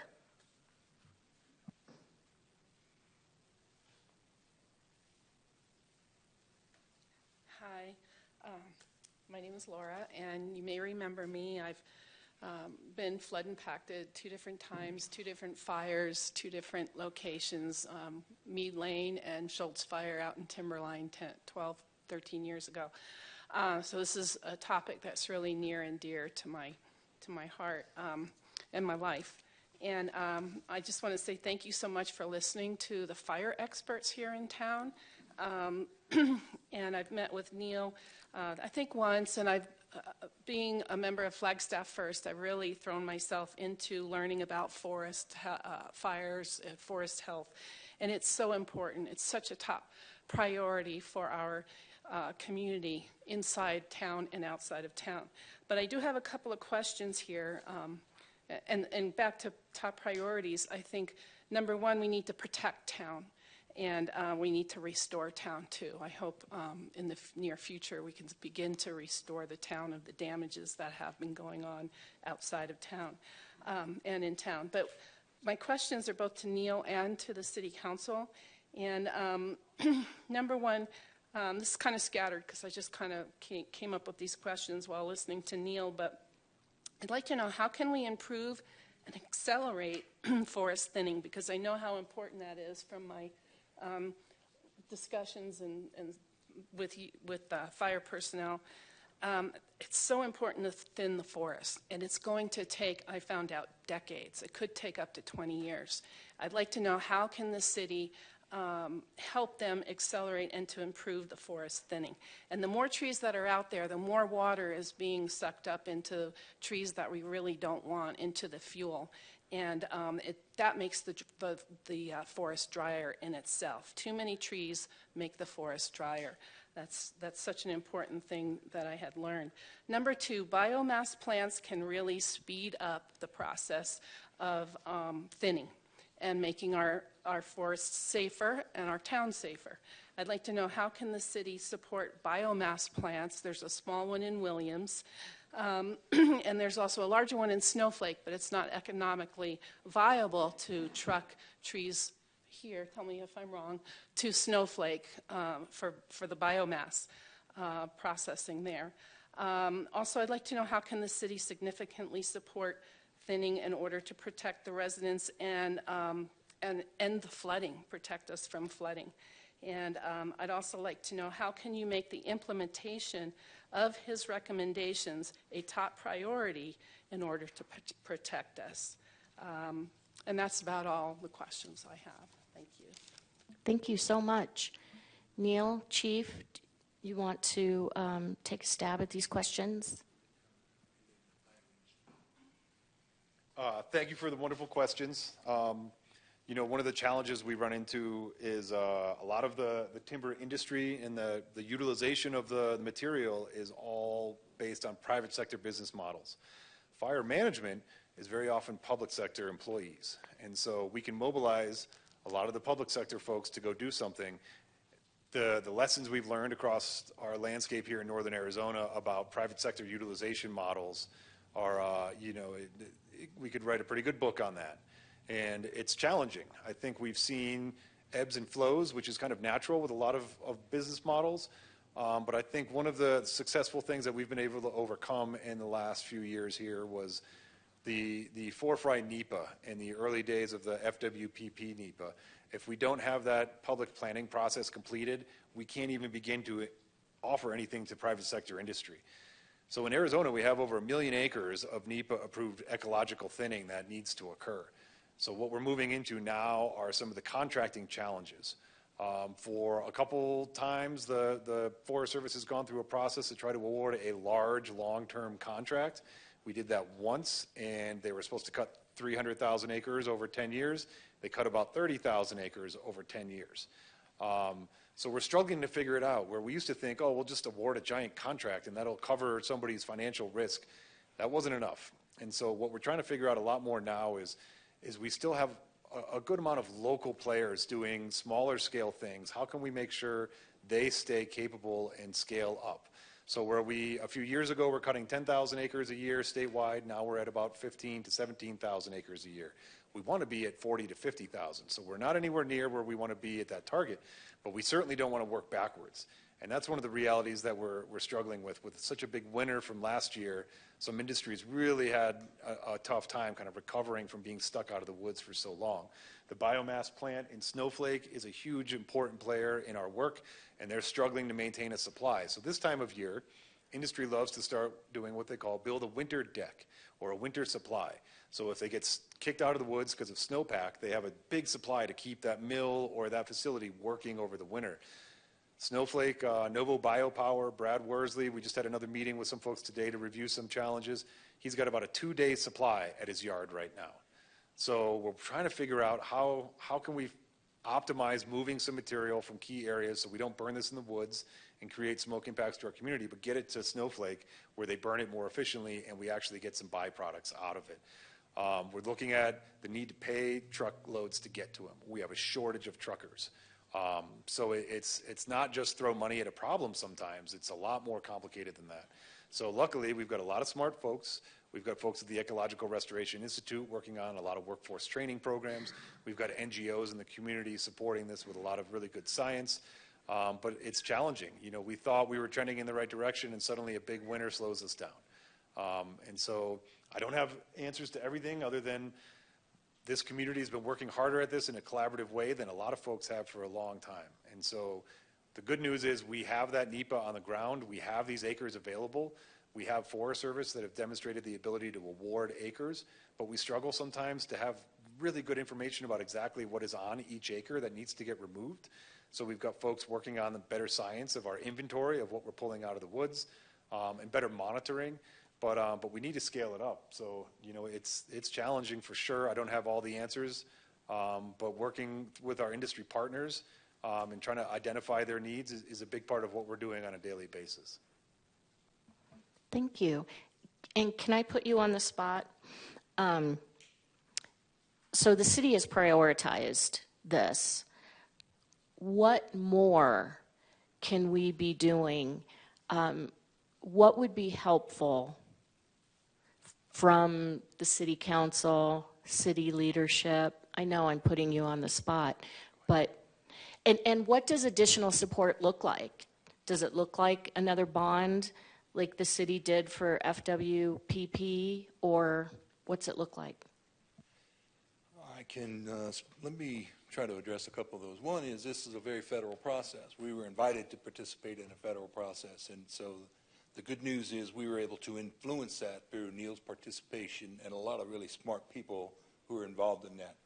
I'm super excited, and part of the discussion you just discussed is there's a recognition now that the nation's wildland firefighters are your firefighters, the local firefighters. And so the idea that we might get better at programming, training, and outreach to get to those firefighters through the U.S. Fire Administration is a big deal, and we're very supportive of that. The measures that are identified in this program that, in addition to that, we need to exert our influence on the federal system, and by that I mean your influence on the federal system through our lobbying efforts and through our work with the congressional delegation, that this is a priority, this is well thought out, and we support these recommendations. So that's one response, is make sure our folks in Washington know this is important to us and we're agreeing with the strategy that's been put forth. And hopefully, when you get a chance to read all 700 pages of it or whatever that looks like, that you'll come away with, yeah, we should get behind this. With respect to the previous question and then the question about,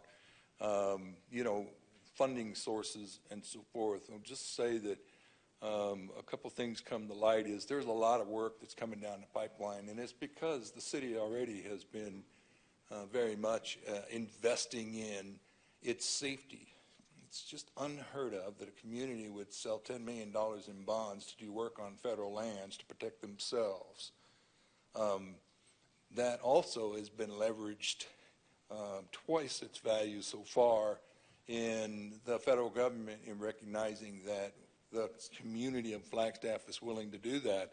They have pushed more and more funds to this collaborative effort, and we've done a lot of work. With respect to how long, and we always try to remind folks, it's a process. There's no stopping.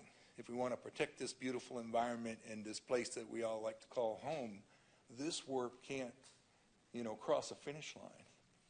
It's a biological process, and we're going to need to commit to that as a core tenet of our ongoing sustainability. And that's our situation. We don't get to stop. The good news is, and I'll let Neil speak to this, but a great deal of funding currently is coming to our area and is being programmed to continue the implementation of the FWPP, and I'll let the smart guy tell you a little bit more about that. It's just to give you an example. Even if let's say it costs us $500 extra to subsidize a truck that has been filled with wood chips from a project right by the airport to get to the power plant over in Snowflake. Operationally, we don't always know if there's truckers available to do that, or the logger who can mobilize to do that said I can run 2 trucks a day. Well, operationally, you've got to run that grinder to load that truck with that material, and then the grinder operator can't just sit there and wait 3 hours for the next truck to come. So a lot of our problems aren't things that can be solved just by saying, well, what do you need financially to make that happen? So a lot of this is trying to find efficiencies. There's a lot of lobbying that we can do. We need a very robust Coconino National Forest fire shop and timber shop. So advocating for these recommendations at that federal level and doing that lobbying work is very important, and it's been incredibly successful. The work that the city and the county have been doing for decades on this, this is why we're in a position now where, to some degree, the NEPA and federal funding is not always our bottleneck. In a lot of places, that is their bottleneck, and they haven't got through that yet.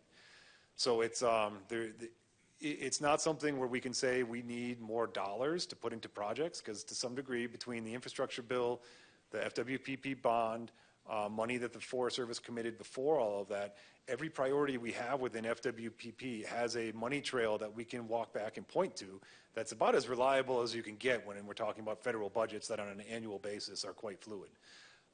So it's not that at this point in time we need a project that I can show you that isn't funded. We have those dotted lines to a funding source. It's just figuring out that nut to crack about how can we get the private sector to implement these thinning projects more effectively. And, other than, some vision of saying, well, what if the Forest Service built a sawmill? Well, how are they then going to compete? What if other sawmills are now not being subsidized? So that's the difficulty, of really being in this private sector environment where we really are, and what's been most successful for us is how do we enable the private sector and not compete with the private sector? Thank you. And I know that this has been a priority for the city for years and years and years, and it's still part of our legislative priorities. And when we were recently, well, I guess it was quite a while ago, in DC that we lobbied for this. And it's because of your work that when we met with the USDA, that they were just gushing about the work that you all have been doing. So, thank you. Thank you. Other comments or questions? Oh. Do I? No? Just one. Thank you. Thank you very much. We'll be sure to, again, we're going to get you copies of the report. We just didn't have them print them yet. Can I just add one thing, Mayor? You know, the question was directed to City Council too, and obviously we get a lot of time up here to talk about things, and we can talk more about this in our next discussion as well. I just want to put a finer point on my belief that our previous council, this council, and I would hope the next council is very excited about biomass and supporting biomass as much as we can and trying to figure out some of those operational gaps and the other hiccups that we've been experiencing long term on how to do that. I've been involved in some internal conversations around some innovative strategies. NEU is working hard on this topic. I think they're a wonderful partner. We have some other partners in the community that I don't want to jump the gun on right now by talking about publicly, but lots of conversations happening around the biomass problem and how to solve it and how to scale that up as much as possible. I know the mayor is very excited about biomass as well. Everyone on council is very supportive of it. So to the extent that there are solutions available, we will pursue those aggressively, and we will all be very excited to see some new movement in that sphere. One last plug, the Greater Flagstaff Forest Partnership over the last year has created a subgroup within that nonprofit that's specifically targeting biomass utilization options. Thank you. Thank you.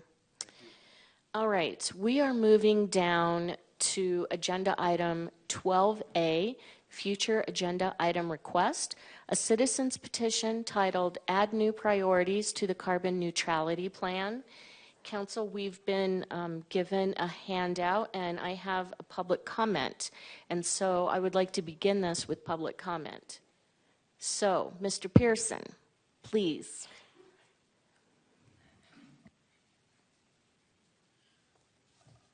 Mayor Daggett, Vice Mayor Aslin, council members, thank you for allowing me to speak to you today about the Flagstaff First petition requesting that wildfire, flooding, and drought be added as a top priority to the carbon neutrality plan.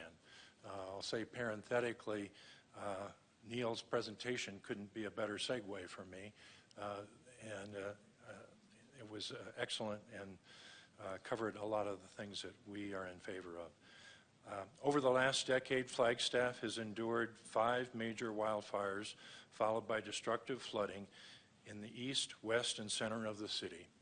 The threat of wildfire and flooding cannot remain a fixture in Flagstaff. It is essential for the safety and security of Flagstaff residents that permanent solutions be found and implemented. Our petition addresses wildfire, flooding, and drought as a single priority because these events are not independent issues, but part of a complex interactive system. Treating them as a single high priority will promote interdepartmental cooperation and coordination. We are asking for this top priority status because priority-based budgeting is Flagstaff's mechanism for implementing programs and allocating resources. The first step in finding permanent solutions, ending the scourge of wildfire, flooding, and drought, is making them a top priority in the carbon neutrality plan. Let me be clear. We are not asking for something new. Rather, we are seeking historic priorities be restored. After conducting a comprehensive vulnerability assessment in 2018, you approved the Climate Action and Adaptation Plan. That plan placed wildfire, flooding, and drought front and center as the greatest environmental threat to the people of Flagstaff. As we know, this assessment has proved to be tragically true. Finally, ending the threat of wildfire is the single most significant action Flagstaff can take to reduce CO2 in the atmosphere. A vibrant, thriving forest pulls tons of CO2 out of the atmosphere, and conversely, a wildfire releases megatons of CO2 into the atmosphere. Preventing, detecting, and suppressing these catastrophic fires must be achieved. for the safety and security of all Flagstaff residents, as well as those living in the greater Flagstaff area, I urge you to place wildfire, flooding, and drought on the agenda so it can become a top priority program in the carbon neutrality plan. Thank you. Thank you. Council, what are your thoughts?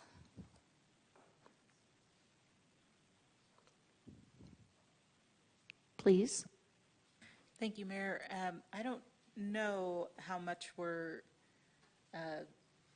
allowed to engage in comment or questions on this, but I'm wondering if Jenny is still here. And Jenny, while you come down, I'll give you a moment to think about the question is just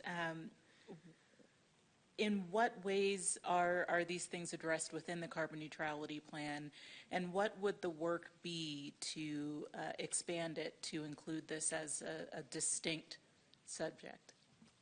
Sure. Thank you so much for the question. Jenny Neiman, Climate Action Section Director. I'm actually acting for Nicole tonight, our Sustainability Division Director, so you've got me. So thank you, Councilmember House. So healthy forest and open spaces are a target area of our current carbon neutrality plan. That was also a target area of our 2018 Climate Action and Adaptation Plan. When we revised the carbon neutrality plan in 2022, we essentially combined those two plans together. This was actually done due to a lot of internal conversation, particularly with my colleagues in fire, of the need to have really just one climate plan that talked about carbon neutrality, as well as all of the resilience aspects of the first climate plan. So that was healthy forests and open spaces, economic vitality and prosperity, things like recreation and how we think about recreation. So that 2022 carbon neutrality plan now has healthy forests and open spaces as one of 15 target areas. There's a lot in that climate plan, but it is one of 15 target areas. We also have a section on water security as well, which obviously has relationships there, as well as community resilience. Of course. Thank you. Councilmember Matthews. Thank you, Mayor. Jenny, I have a question for you.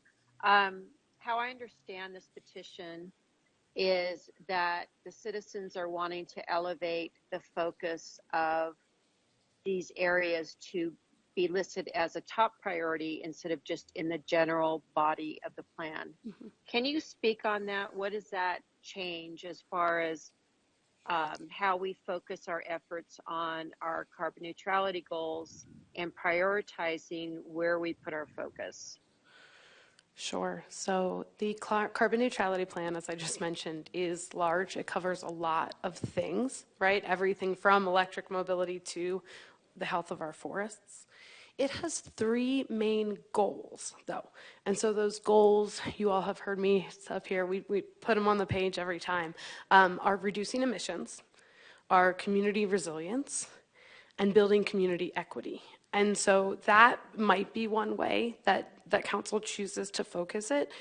But we have essentially those three goals, and then we have kind of four main organizing areas of action that those 15 target areas are underneath.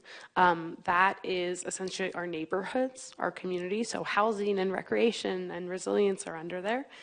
We have energy sources, because so much in climate action falls under that. We have consumption, and then we have commitments to our community. And so those might be areas that council wants to look at. That's kind of our organizing framework, if that would be helpful.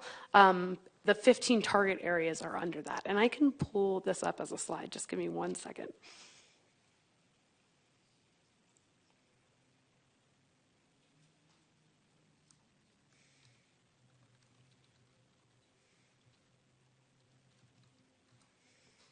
Sorry, I'm just going to pull up the website because I think it probably... You're brave to have your search history just out there. Not my computer, but so here are, let's see the best way to do this. If you'd like to think about it as sort of these 4 areas, so neighborhoods, energy, consumption, and commitments, this is how we have sort of organized the plan. Does that answer the question, Councilmember Matthews? Not really, and I'm at a disadvantage because I'm remote and don't have access to looking it up myself. But I guess what it comes down to is how I understood the petition to be is, again, when we have top priorities in our carbon neutrality plan, it identifies and highlights where to prioritize our investment. Mm-hmm. And you know, from what I hear from these constituents is that they want the fire flood mitigation and adaptation to be in that section that prioritizes our efforts to focus on that, because that is our biggest risk and our biggest ability to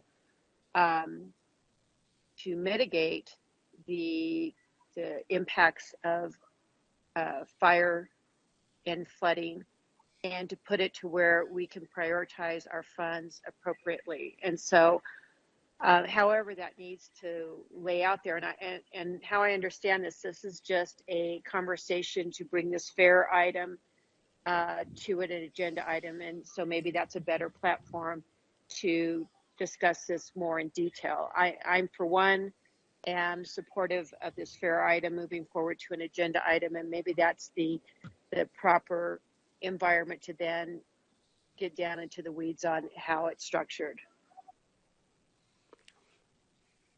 All right, Council. Are there additional council members who are Councilmember Harris and then Vice Mayor? Thank you, Mayor.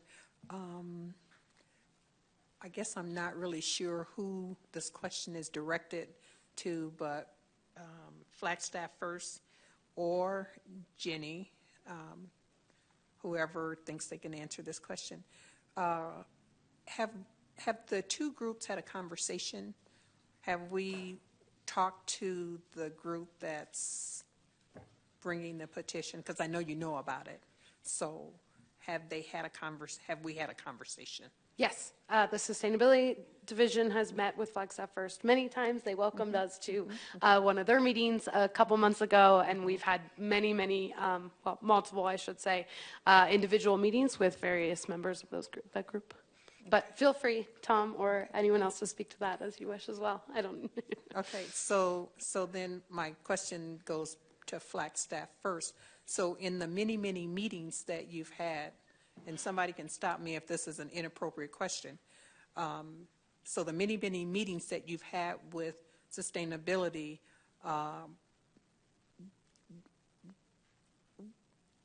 was there any resolution? Did they satisfy your question or your concerns regarding the plan? Yeah, so I had 2 specific meetings with Nicole about this, in addition to the group coming to our meeting, which I want to thank you again.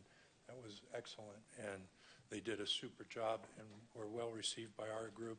We had an excellent dialogue.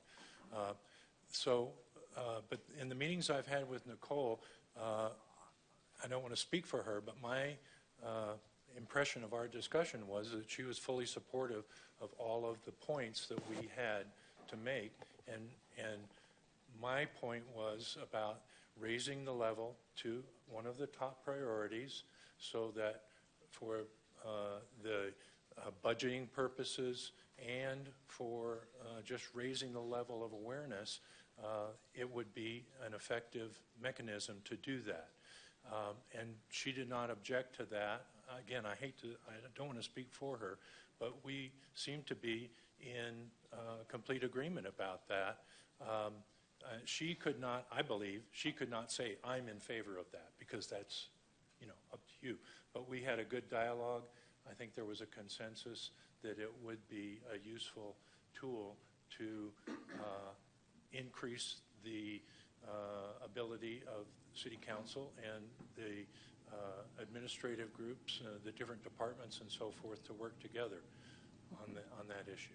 Okay, so you didn't feel as though you had any pushback from No sustainability pushback. on I this? can say that without reservation. We Okay. had no pushback. And they seem to be in agreement with your concerns or Right. addressing it? Okay, thank you. That's what I needed. You might want to, okay. Thank you. Vice Mayor. Yeah, I want to start off by thanking you, Mr. Tom Pearson, and your group for bringing this conversation forward, for getting engaged in the public. I want to thank you in particular for the lengthy dialogues that we've been through and for keeping it short this evening. We've been hearing from each other for a while now. And I just want to acknowledge the folks that are still in the room with us. I assume most of you are with Flagstaff Community First, and it's very gracious of you to not all pull out public speaking cards and take another 45 minutes to discuss the points that you've made that I think we've all heard over the last several months. I also want to acknowledge that I think you collected somewhere on the order of 400 signatures in order to get this petition on the ballot. I find that very impressive. That's not easy to do. I would say I think asking people to get excited about protecting our forests and our community from drought and flooding is low-hanging fruit. I think we can all agree that those are top priorities, and when we feel that they're not being addressed, we're going to pounce on the opportunity to have those ideas and those concerns championed. So I just want to acknowledge the public part of that whole process. Last week I had a chance to speak publicly about petitions, and one of the words I used for a petition is sacred, and I really do believe that. I'm Catholic, so I kind of consider the whole thing sacramental and a bit of a covenant between the public and the elected leaders that are elected to represent ideas. I'm glad the petition process is built into our charter and to our guiding documents. I'm glad that the public has a route to come directly to council to ask for any concern to be addressed. Ultimately, we have to wrestle with whether or not to move those things forward, and there's lots of things to consider. One of them is staff time and resources, which equates to taxpayer dollars. Another one is just the idea of how many cooks do we want in a kitchen at the same time, and the context and history of a process that has been formed.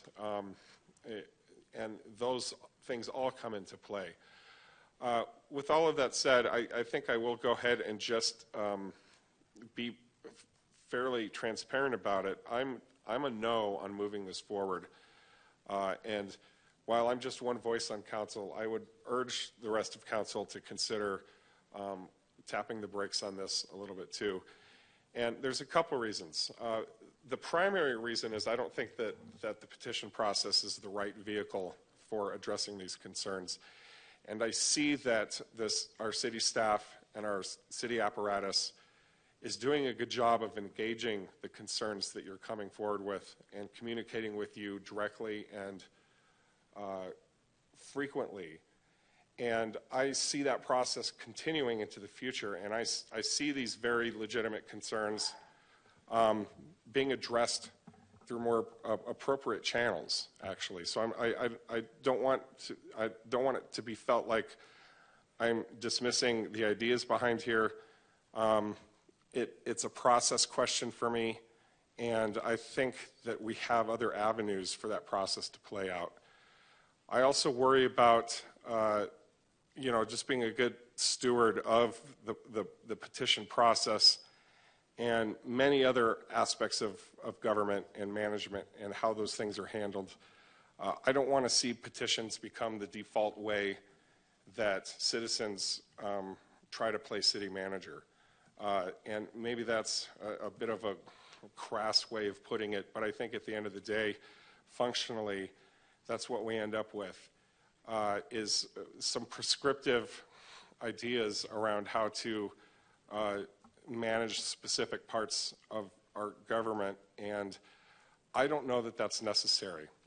It could always become necessary in certain cases, and so that process remains an open conduit. But in this case, I just want to go back to some of the things that have been said already this evening, not only by Neil, but by others up here. You know, the city of Flagstaff has been leading on the wildland fire realm for over 20 years. Not just engaged in this process, not just thinking about it, not just struggling with it, but leading nationally on how to address these issues. We have been on the forefront of how to tackle these things in the most innovative and appropriate ways with the limited funding that we have. And the leadership that this community is showing around the country is quite obvious. I don't know that we're missing this element in terms of our city apparatus, that we need to identify the carbon neutrality plan as something that's deficient on what is clearly, and what has clearly been for 20 years, a very big priority for the city of Flagstaff and for the residents of Flagstaff. It was mentioned by our chief that it's unheard of that we would tax ourselves to manage federal land in the absence of the feds coming forward themselves to help us out. That just points to the culture and the attitude that we have as a community around tackling wildfire, around forest health, around flooding, drought, and all those mitigation efforts. I think we're there. I think this is one of the biggest priorities that the city of Flagstaff has. And so it doesn't need to be injected into an aspect or a program or a long-term and evolving platform for how do we address some other things that we also need to address. Replacing the carbon neutrality plan with, or adding this emphasis to the carbon neutrality plan feels redundant and repetitive to me. And so for those reasons, I think that we're risking opening the hood of a vehicle and tinkering with some fine-tuned things that are going on. When it's really not necessary, or it's really not necessary at this time. And again, I'll just finish by sort of getting repetitive about this. I think we're already there. I think the city of Flagstaff is not only prioritizing wildfire, flooding, and drought, but leading the nation in how we address and manage those things. And one other thing I'll add is just, you know, I worry about the unfunded mandate component or aspect of this. We are talking about things that we already need massive federal help with and are left on not being able to find those resources as we ask for them. The things we're doing in Flagstaff to reduce our carbon footprint through our facilities and through our best practices are things that we have a handle on in terms of our own purse strings. And these larger issues, which we're already at the forefront of and doing a really good job of showing leadership on and prioritizing as much as we can, are already in a separate lane and and given much more consideration. So I'm starting to ramble at this point. I might come back and speak more if I'm trying to come up with a lost thought. But thank you very much, and I urge our council to let this one go and let there be the follow-up that's necessary organically and through the process that we have to engage this concerned community group on these topics and to incorporate as much as we can, and as much as other groups have incorporated components of what's a part of the carbon neutrality plan now as it evolves forward. But I don't think that the petition process is the appropriate mechanism for these prescriptive suggestions. Thank you. Councilmember McCarthy. Oh, well, thank you, Mayor. I agree with a lot of what Mr. Aslan, our Vice Mayor, said about a lot of this we're already doing, etc. I think if this moves forward, I don't anticipate a complete change of our carbon neutrality plan. I just see it as probably a minor tweak. So that said, I will support moving this forward for a brief discussion to see how we can integrate these important things into the existing plan. Not to change it significantly, but to just make sure that it's already in there and covered. A brief discussion will be all we need. Thank you.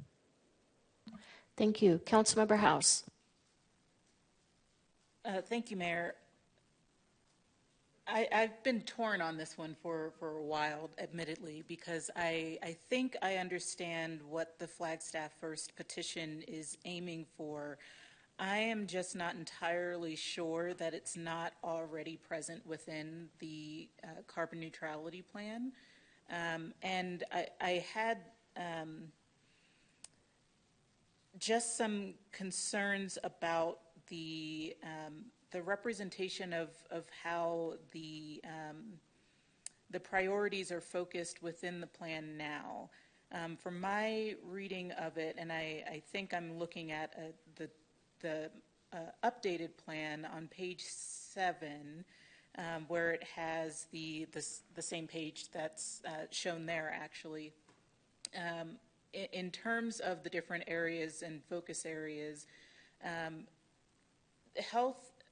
healthy forests and open spaces is under the priority of commitments. So I feel as though it's there. I think what the petition is asking for is for it to be elevated.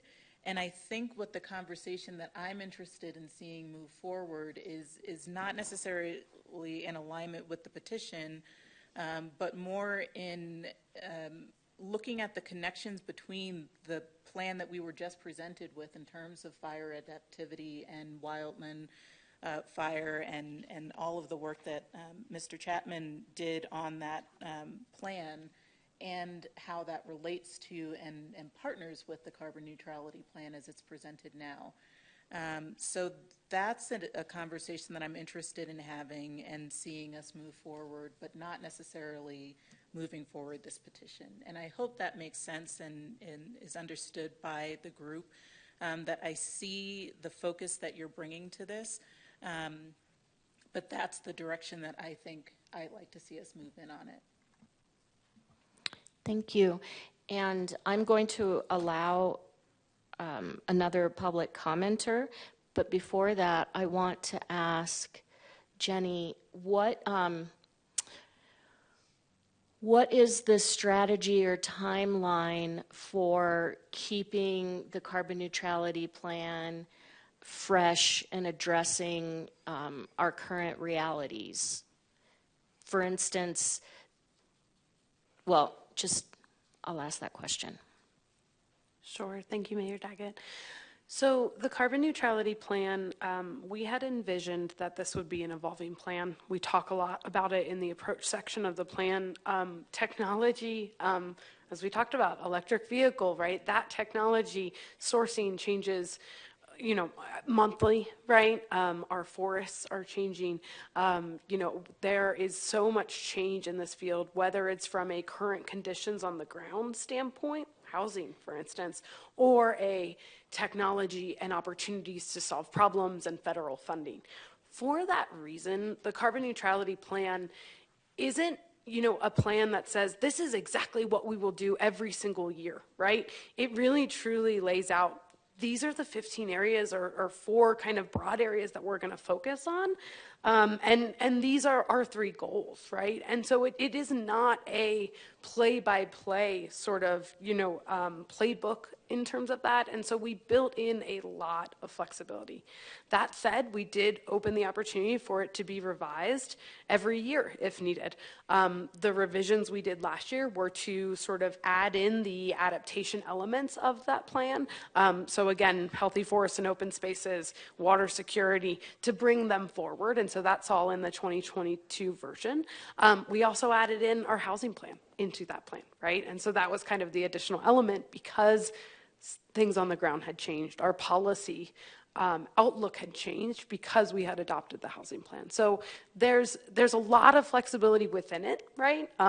Council sets our budget and sets our priorities, right? And so we follow that as we achieve the goals of the carbon neutrality plan. So I would say that our annual budget process, right, is where we really see how things change, because we hear from you about what's important to you, right? And so I think that that is probably the biggest way, right, that we adjust our implementation, but we can change it as needed.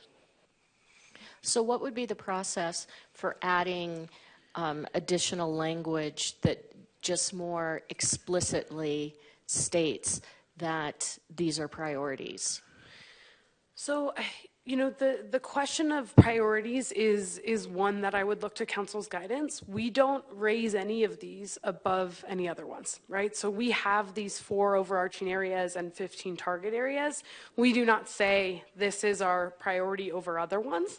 Again, we have our 3 goals. And so we don't necessarily have that kind of middle ground.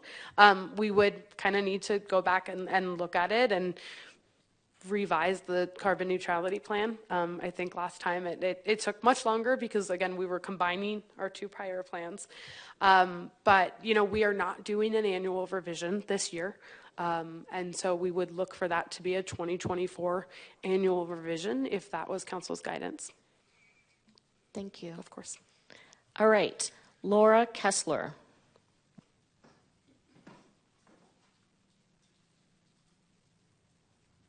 Thank you for putting up with me. I really don't like speaking. I really don't like it, but this is so important to me that, I just can't imagine dismissing something this important as the protection of our residents and our property to a technicality of process. That's just insulting to a flood-impacted victim. This is so important. I implore all of you to please consider the protection of us. Of these 3 goals, which gets a lot of funding, please put protection in one of just add protection. We're not taking anything away. Just add protection and make it 4 goals instead of 3, please.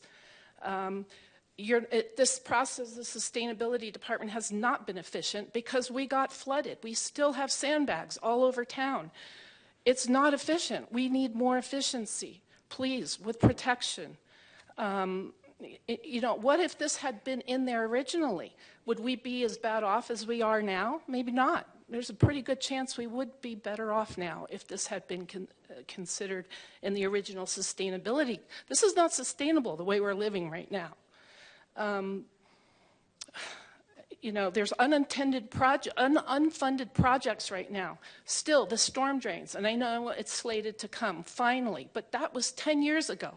If this stuff were a priority, that would be protection. Even though you didn't see fires in the future, we were still getting flooded. My neighbors in that neighborhood, we knew it was a flood problem, but those projects were not funded. Priorities. I strongly urge you to add this to the top 3 goals. And maybe there's some unforeseen disasters in the future that we don't even know about. Maybe we need to start focusing on immediate protections.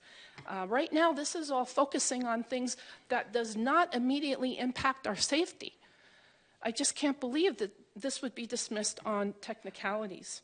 So please, take this into consideration. I think it's short-sighted not to put us into the 3, or I'll say the 4 goals that we asked for. And please focus more on these unfunded projects as well. Thank you. Thank you, Laura. All right, Councilmember Harris.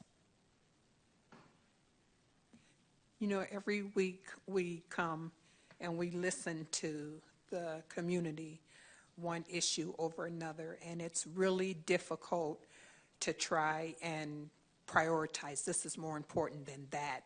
And so I think that all of us up here really do feel when folks are talking to us.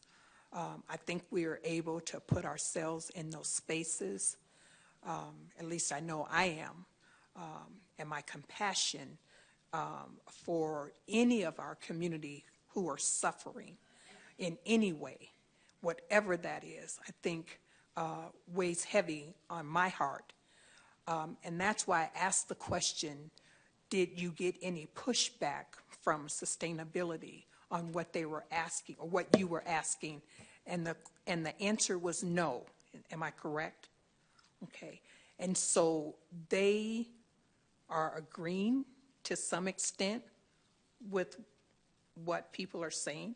So talk to me about that. And then I'm going to have another comment after, depending on what you say to me. So. Sure. Thank you, Councilmember Harris. And feel free to ask more questions. This is a policy decision by council, so we are not weighing in on if this should be there or not. Again, we don't have priorities in the climate plan, in the carbon neutrality plan, beyond our 3 goals and these 15 areas. And so that is up to council, right? And so we're not, I am so excited and truly grateful for the conversations that we have had with Flagstaff First. I learn a lot every time. I know Nicole's met with Tom. I've met with my friend Phil over there, and they have been really good conversations, and we have loved having those conversations. So they are incredibly positive conversations, and I think all sides learn a lot. We are not going to weigh in on what is council's decision. And so I guess maybe I wasn't making myself clear. Sure. Not asking you to make a decision for us. Mm-hmm. What I'm asking is that what Flagstaff First is telling you, does that make sense in the plan the way it looks now? Do you see that it's represented in there? Mm-hmm. Do you feel that what they're saying is unrealistic? And I know that's putting you on the spot. That's okay. Professionally, I'm asking for your professional opinion. Is that represented in our plan? Are there concerns addressed in that plan?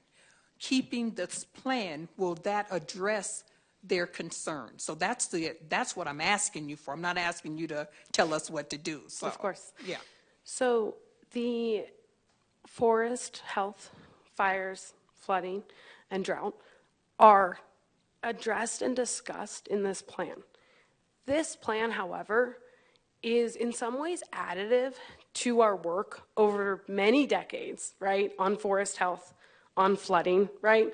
The Sustainability Office does not work on flood mitigation and prevention, right? The Carbon Neutrality Plan truly is one lens to look at flooding and forest and drought, but this city, along with our regional partners, have been working on those issues far before the Carbon Neutrality Plan came. And so we talk about those things because it is related to our work, it is related to the changing climate, but I consider my job to amplify and support my colleagues in fire and in water services, right? And the Carbon Neutrality Plan supports their work, but it is not the totality of their work, obviously, right? We don't discuss flooding response plans, right? We don't discuss kind of meeting those emergency needs because those things have been and are handled by other divisions within the city. Is that helpful? Yes, that's Okay. helpful. Okay. And so then it seems to me that there are still some conversations that need to happen because evidently Flagstaff First isn't seeing their concerns or needs met in this plan, right? That's what. So there still needs to be some conversations that are had because if it's in our plan, then somehow we're not seeing it. Sure. Right? Sure. So there still needs to be some conversation. I don't know, I'm just trying to reason this, out. Absolutely. And I know that we have a limited amount of resources. Trust me, I was a single parent in grad school with a 15-month-old. I know what that looks like. So you do, Yes, ma'am. I rob Peter to pay Paul a lot. And so I understand that our resources are not finite. Right. That there's some limits to it. And I know that your time is valuable, and we pay for your time. All of us pay for it. Mm-hmm. But I think that having some conversations and maybe even bringing in what plan did we just, I'm The sorry, wildland fire. the wildland Mm-hmm. fire, yes. Maybe the three groups might need to meet and just kind of talk a little bit to see where that might be. Because I think the more we talk to each other, the more we're going to understand what we don't understand. And so, yes, it's going to cost you some time. It's going to cost us some money. And I don't know where council is going on this, but I would really like for us to have a little bit broader conversation. If nothing else, it's going to answer their questions. Yes, ma'am. And mine, too. So, thank you. Of course. Thank you. Councilmember Sweet. Thank you. So I appreciate everyone's comments and conversation tonight. This has been a tough one for me as well. But at the end of the day, I do feel torn. I want to be good stewards of our money and our budget for the city, but I do think there is a conversation that needs to be had. And I understand, I think, what they're asking for, and it hopefully wouldn't be a huge addition to the CNP. But I think including it somewhere and making it more upfront and center might be worthwhile, because this really is a priority. So I appreciate that you have had a lot of conversations and sustainability and that you all are talking, but I think maybe bringing council into that a little bit and seeing where we can refine the CNP and get this in there, or maybe we don't at the end of the day, but having the conversation. So I am for moving this forward. Thank you. All right, we have three.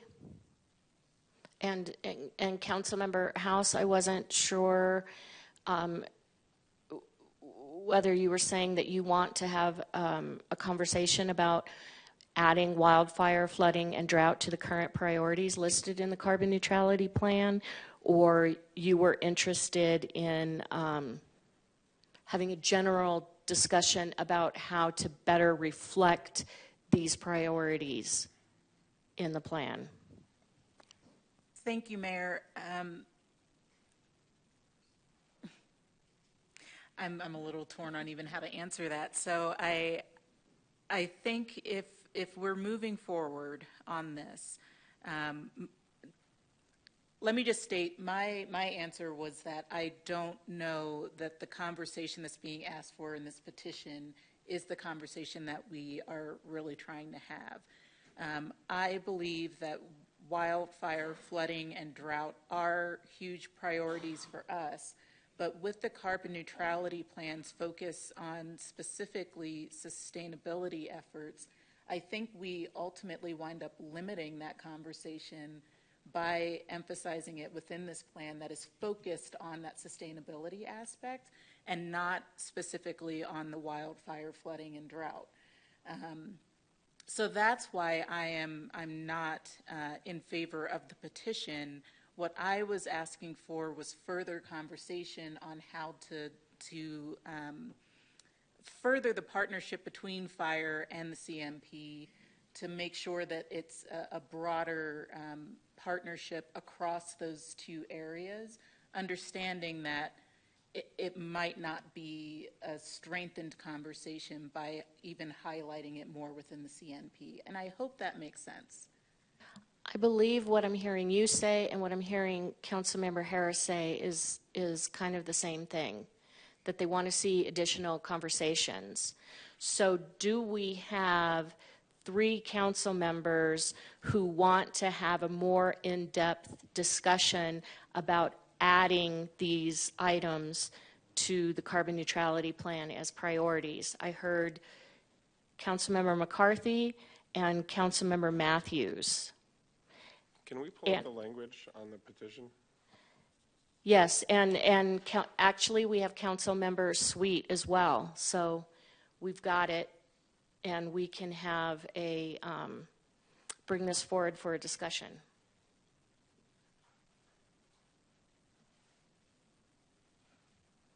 Thank you. Thanks, Council. Thank you, Jenny. Oh, Councilmember McCarthy.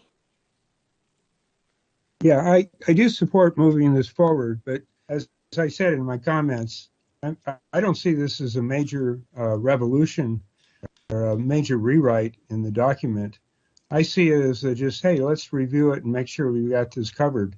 Basically, the climate mitigation has got, well, the carbon neutrality has got two parts: reducing carbon emissions and then adapting to the climate change that we are seeing. And this comes into the second part of that. And so, you know, I'm not asking for a major rewrite. I'm just asking for, okay, can we integrate this? So I'll just leave that comment out there so staff doesn't put more time into this than is necessary. Thank you. Thank you. Councilmember Sweet. Just real quick, I would like to echo that as well. I don't think this is a major revision. I think it's hopefully not going to take a lot of time. And thank you, Councilmember McCarthy, for bringing that up. Yes, Vice Mayor. So I'm wondering if we can just bring up the language of the petition, because what we're voting on is what is in the language of the petition.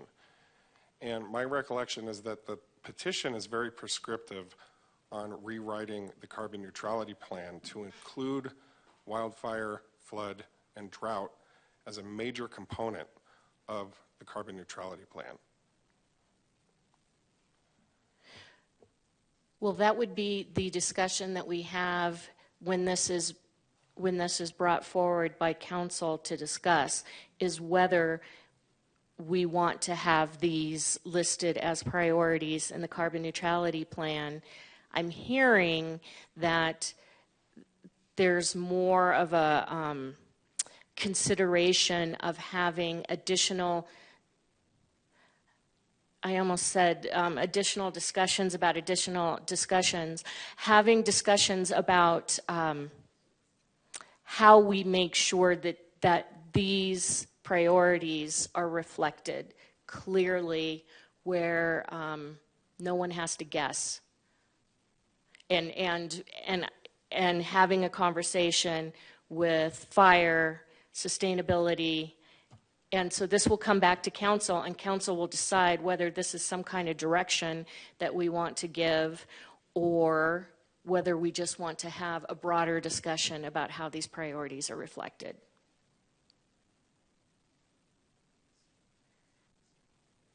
Oh, Sterling?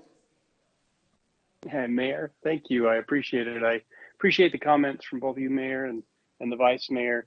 What is on the agenda tonight is simply for the council to determine if there are three that want to move it forward to discuss how it's written in the petition.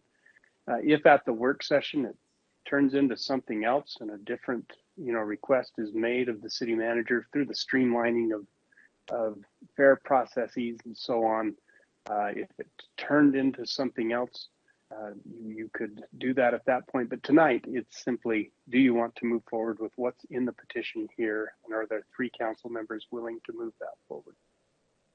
Thank you, Sterling. Okay, we have it. Thank you. And we're going to move down to public participation. I don't see any online public participation or in person. So we will move down to informational items, to from mayor, council, and staff, and future agenda item requests. Councilmember Matthews, are you still with us? Mayor, I believe she had to step off. Okay. Councilmember McCarthy?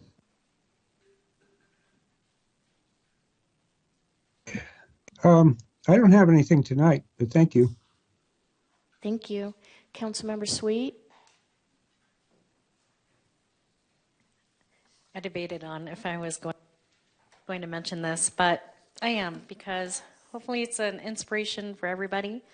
I am traveling to Tempe this weekend and doing my first half Ironman, and it's something I never in a million years thought I'd be doing, but here I am. And it's been months of training, and I just want to thank everyone who has supported me along this journey, and I'll let you know how it goes. Thank you. Thank you, Councilmember. Councilmember House? Nothing from me, but best of luck to you, Councilmember Sweet. Councilmember Harris? In view of the hour, and all of us have had a long, long day, I'm going to save my comments until next week. No, I won't be here next week, so it'll be the next time. I'll do it next time. Vice Mayor? I'm good, thank you, Mayor. Okay, I have a couple of things. There was a great town hall, Arizona Town Hall on equity, and I was lucky enough to sit at the table with Councilmember Harris, and I was glad to have that opportunity. I visited Dispatch, took some cupcakes, and they gave me a tour and really spent some time talking to me about what they do, and they invited the entire council to come. So anytime you want to go, Dispatch wants to give you a tour. No, you can just go just to talk to them. I want to thank the county for a great meeting last night. And then, so today, Vice President Harris was in town, and I want to thank Wiseman Aviation because they really had to spring into action to make that happen. And I also want to thank everyone who was involved. I don't know who was involved in the past with extending the runway at our airport, because it's because of that extended runway that Air Force 2 can land in Flagstaff and we can have a visit from the Vice President. So thank you to everyone who had a hand in that. And City Manager, I do not believe has anything.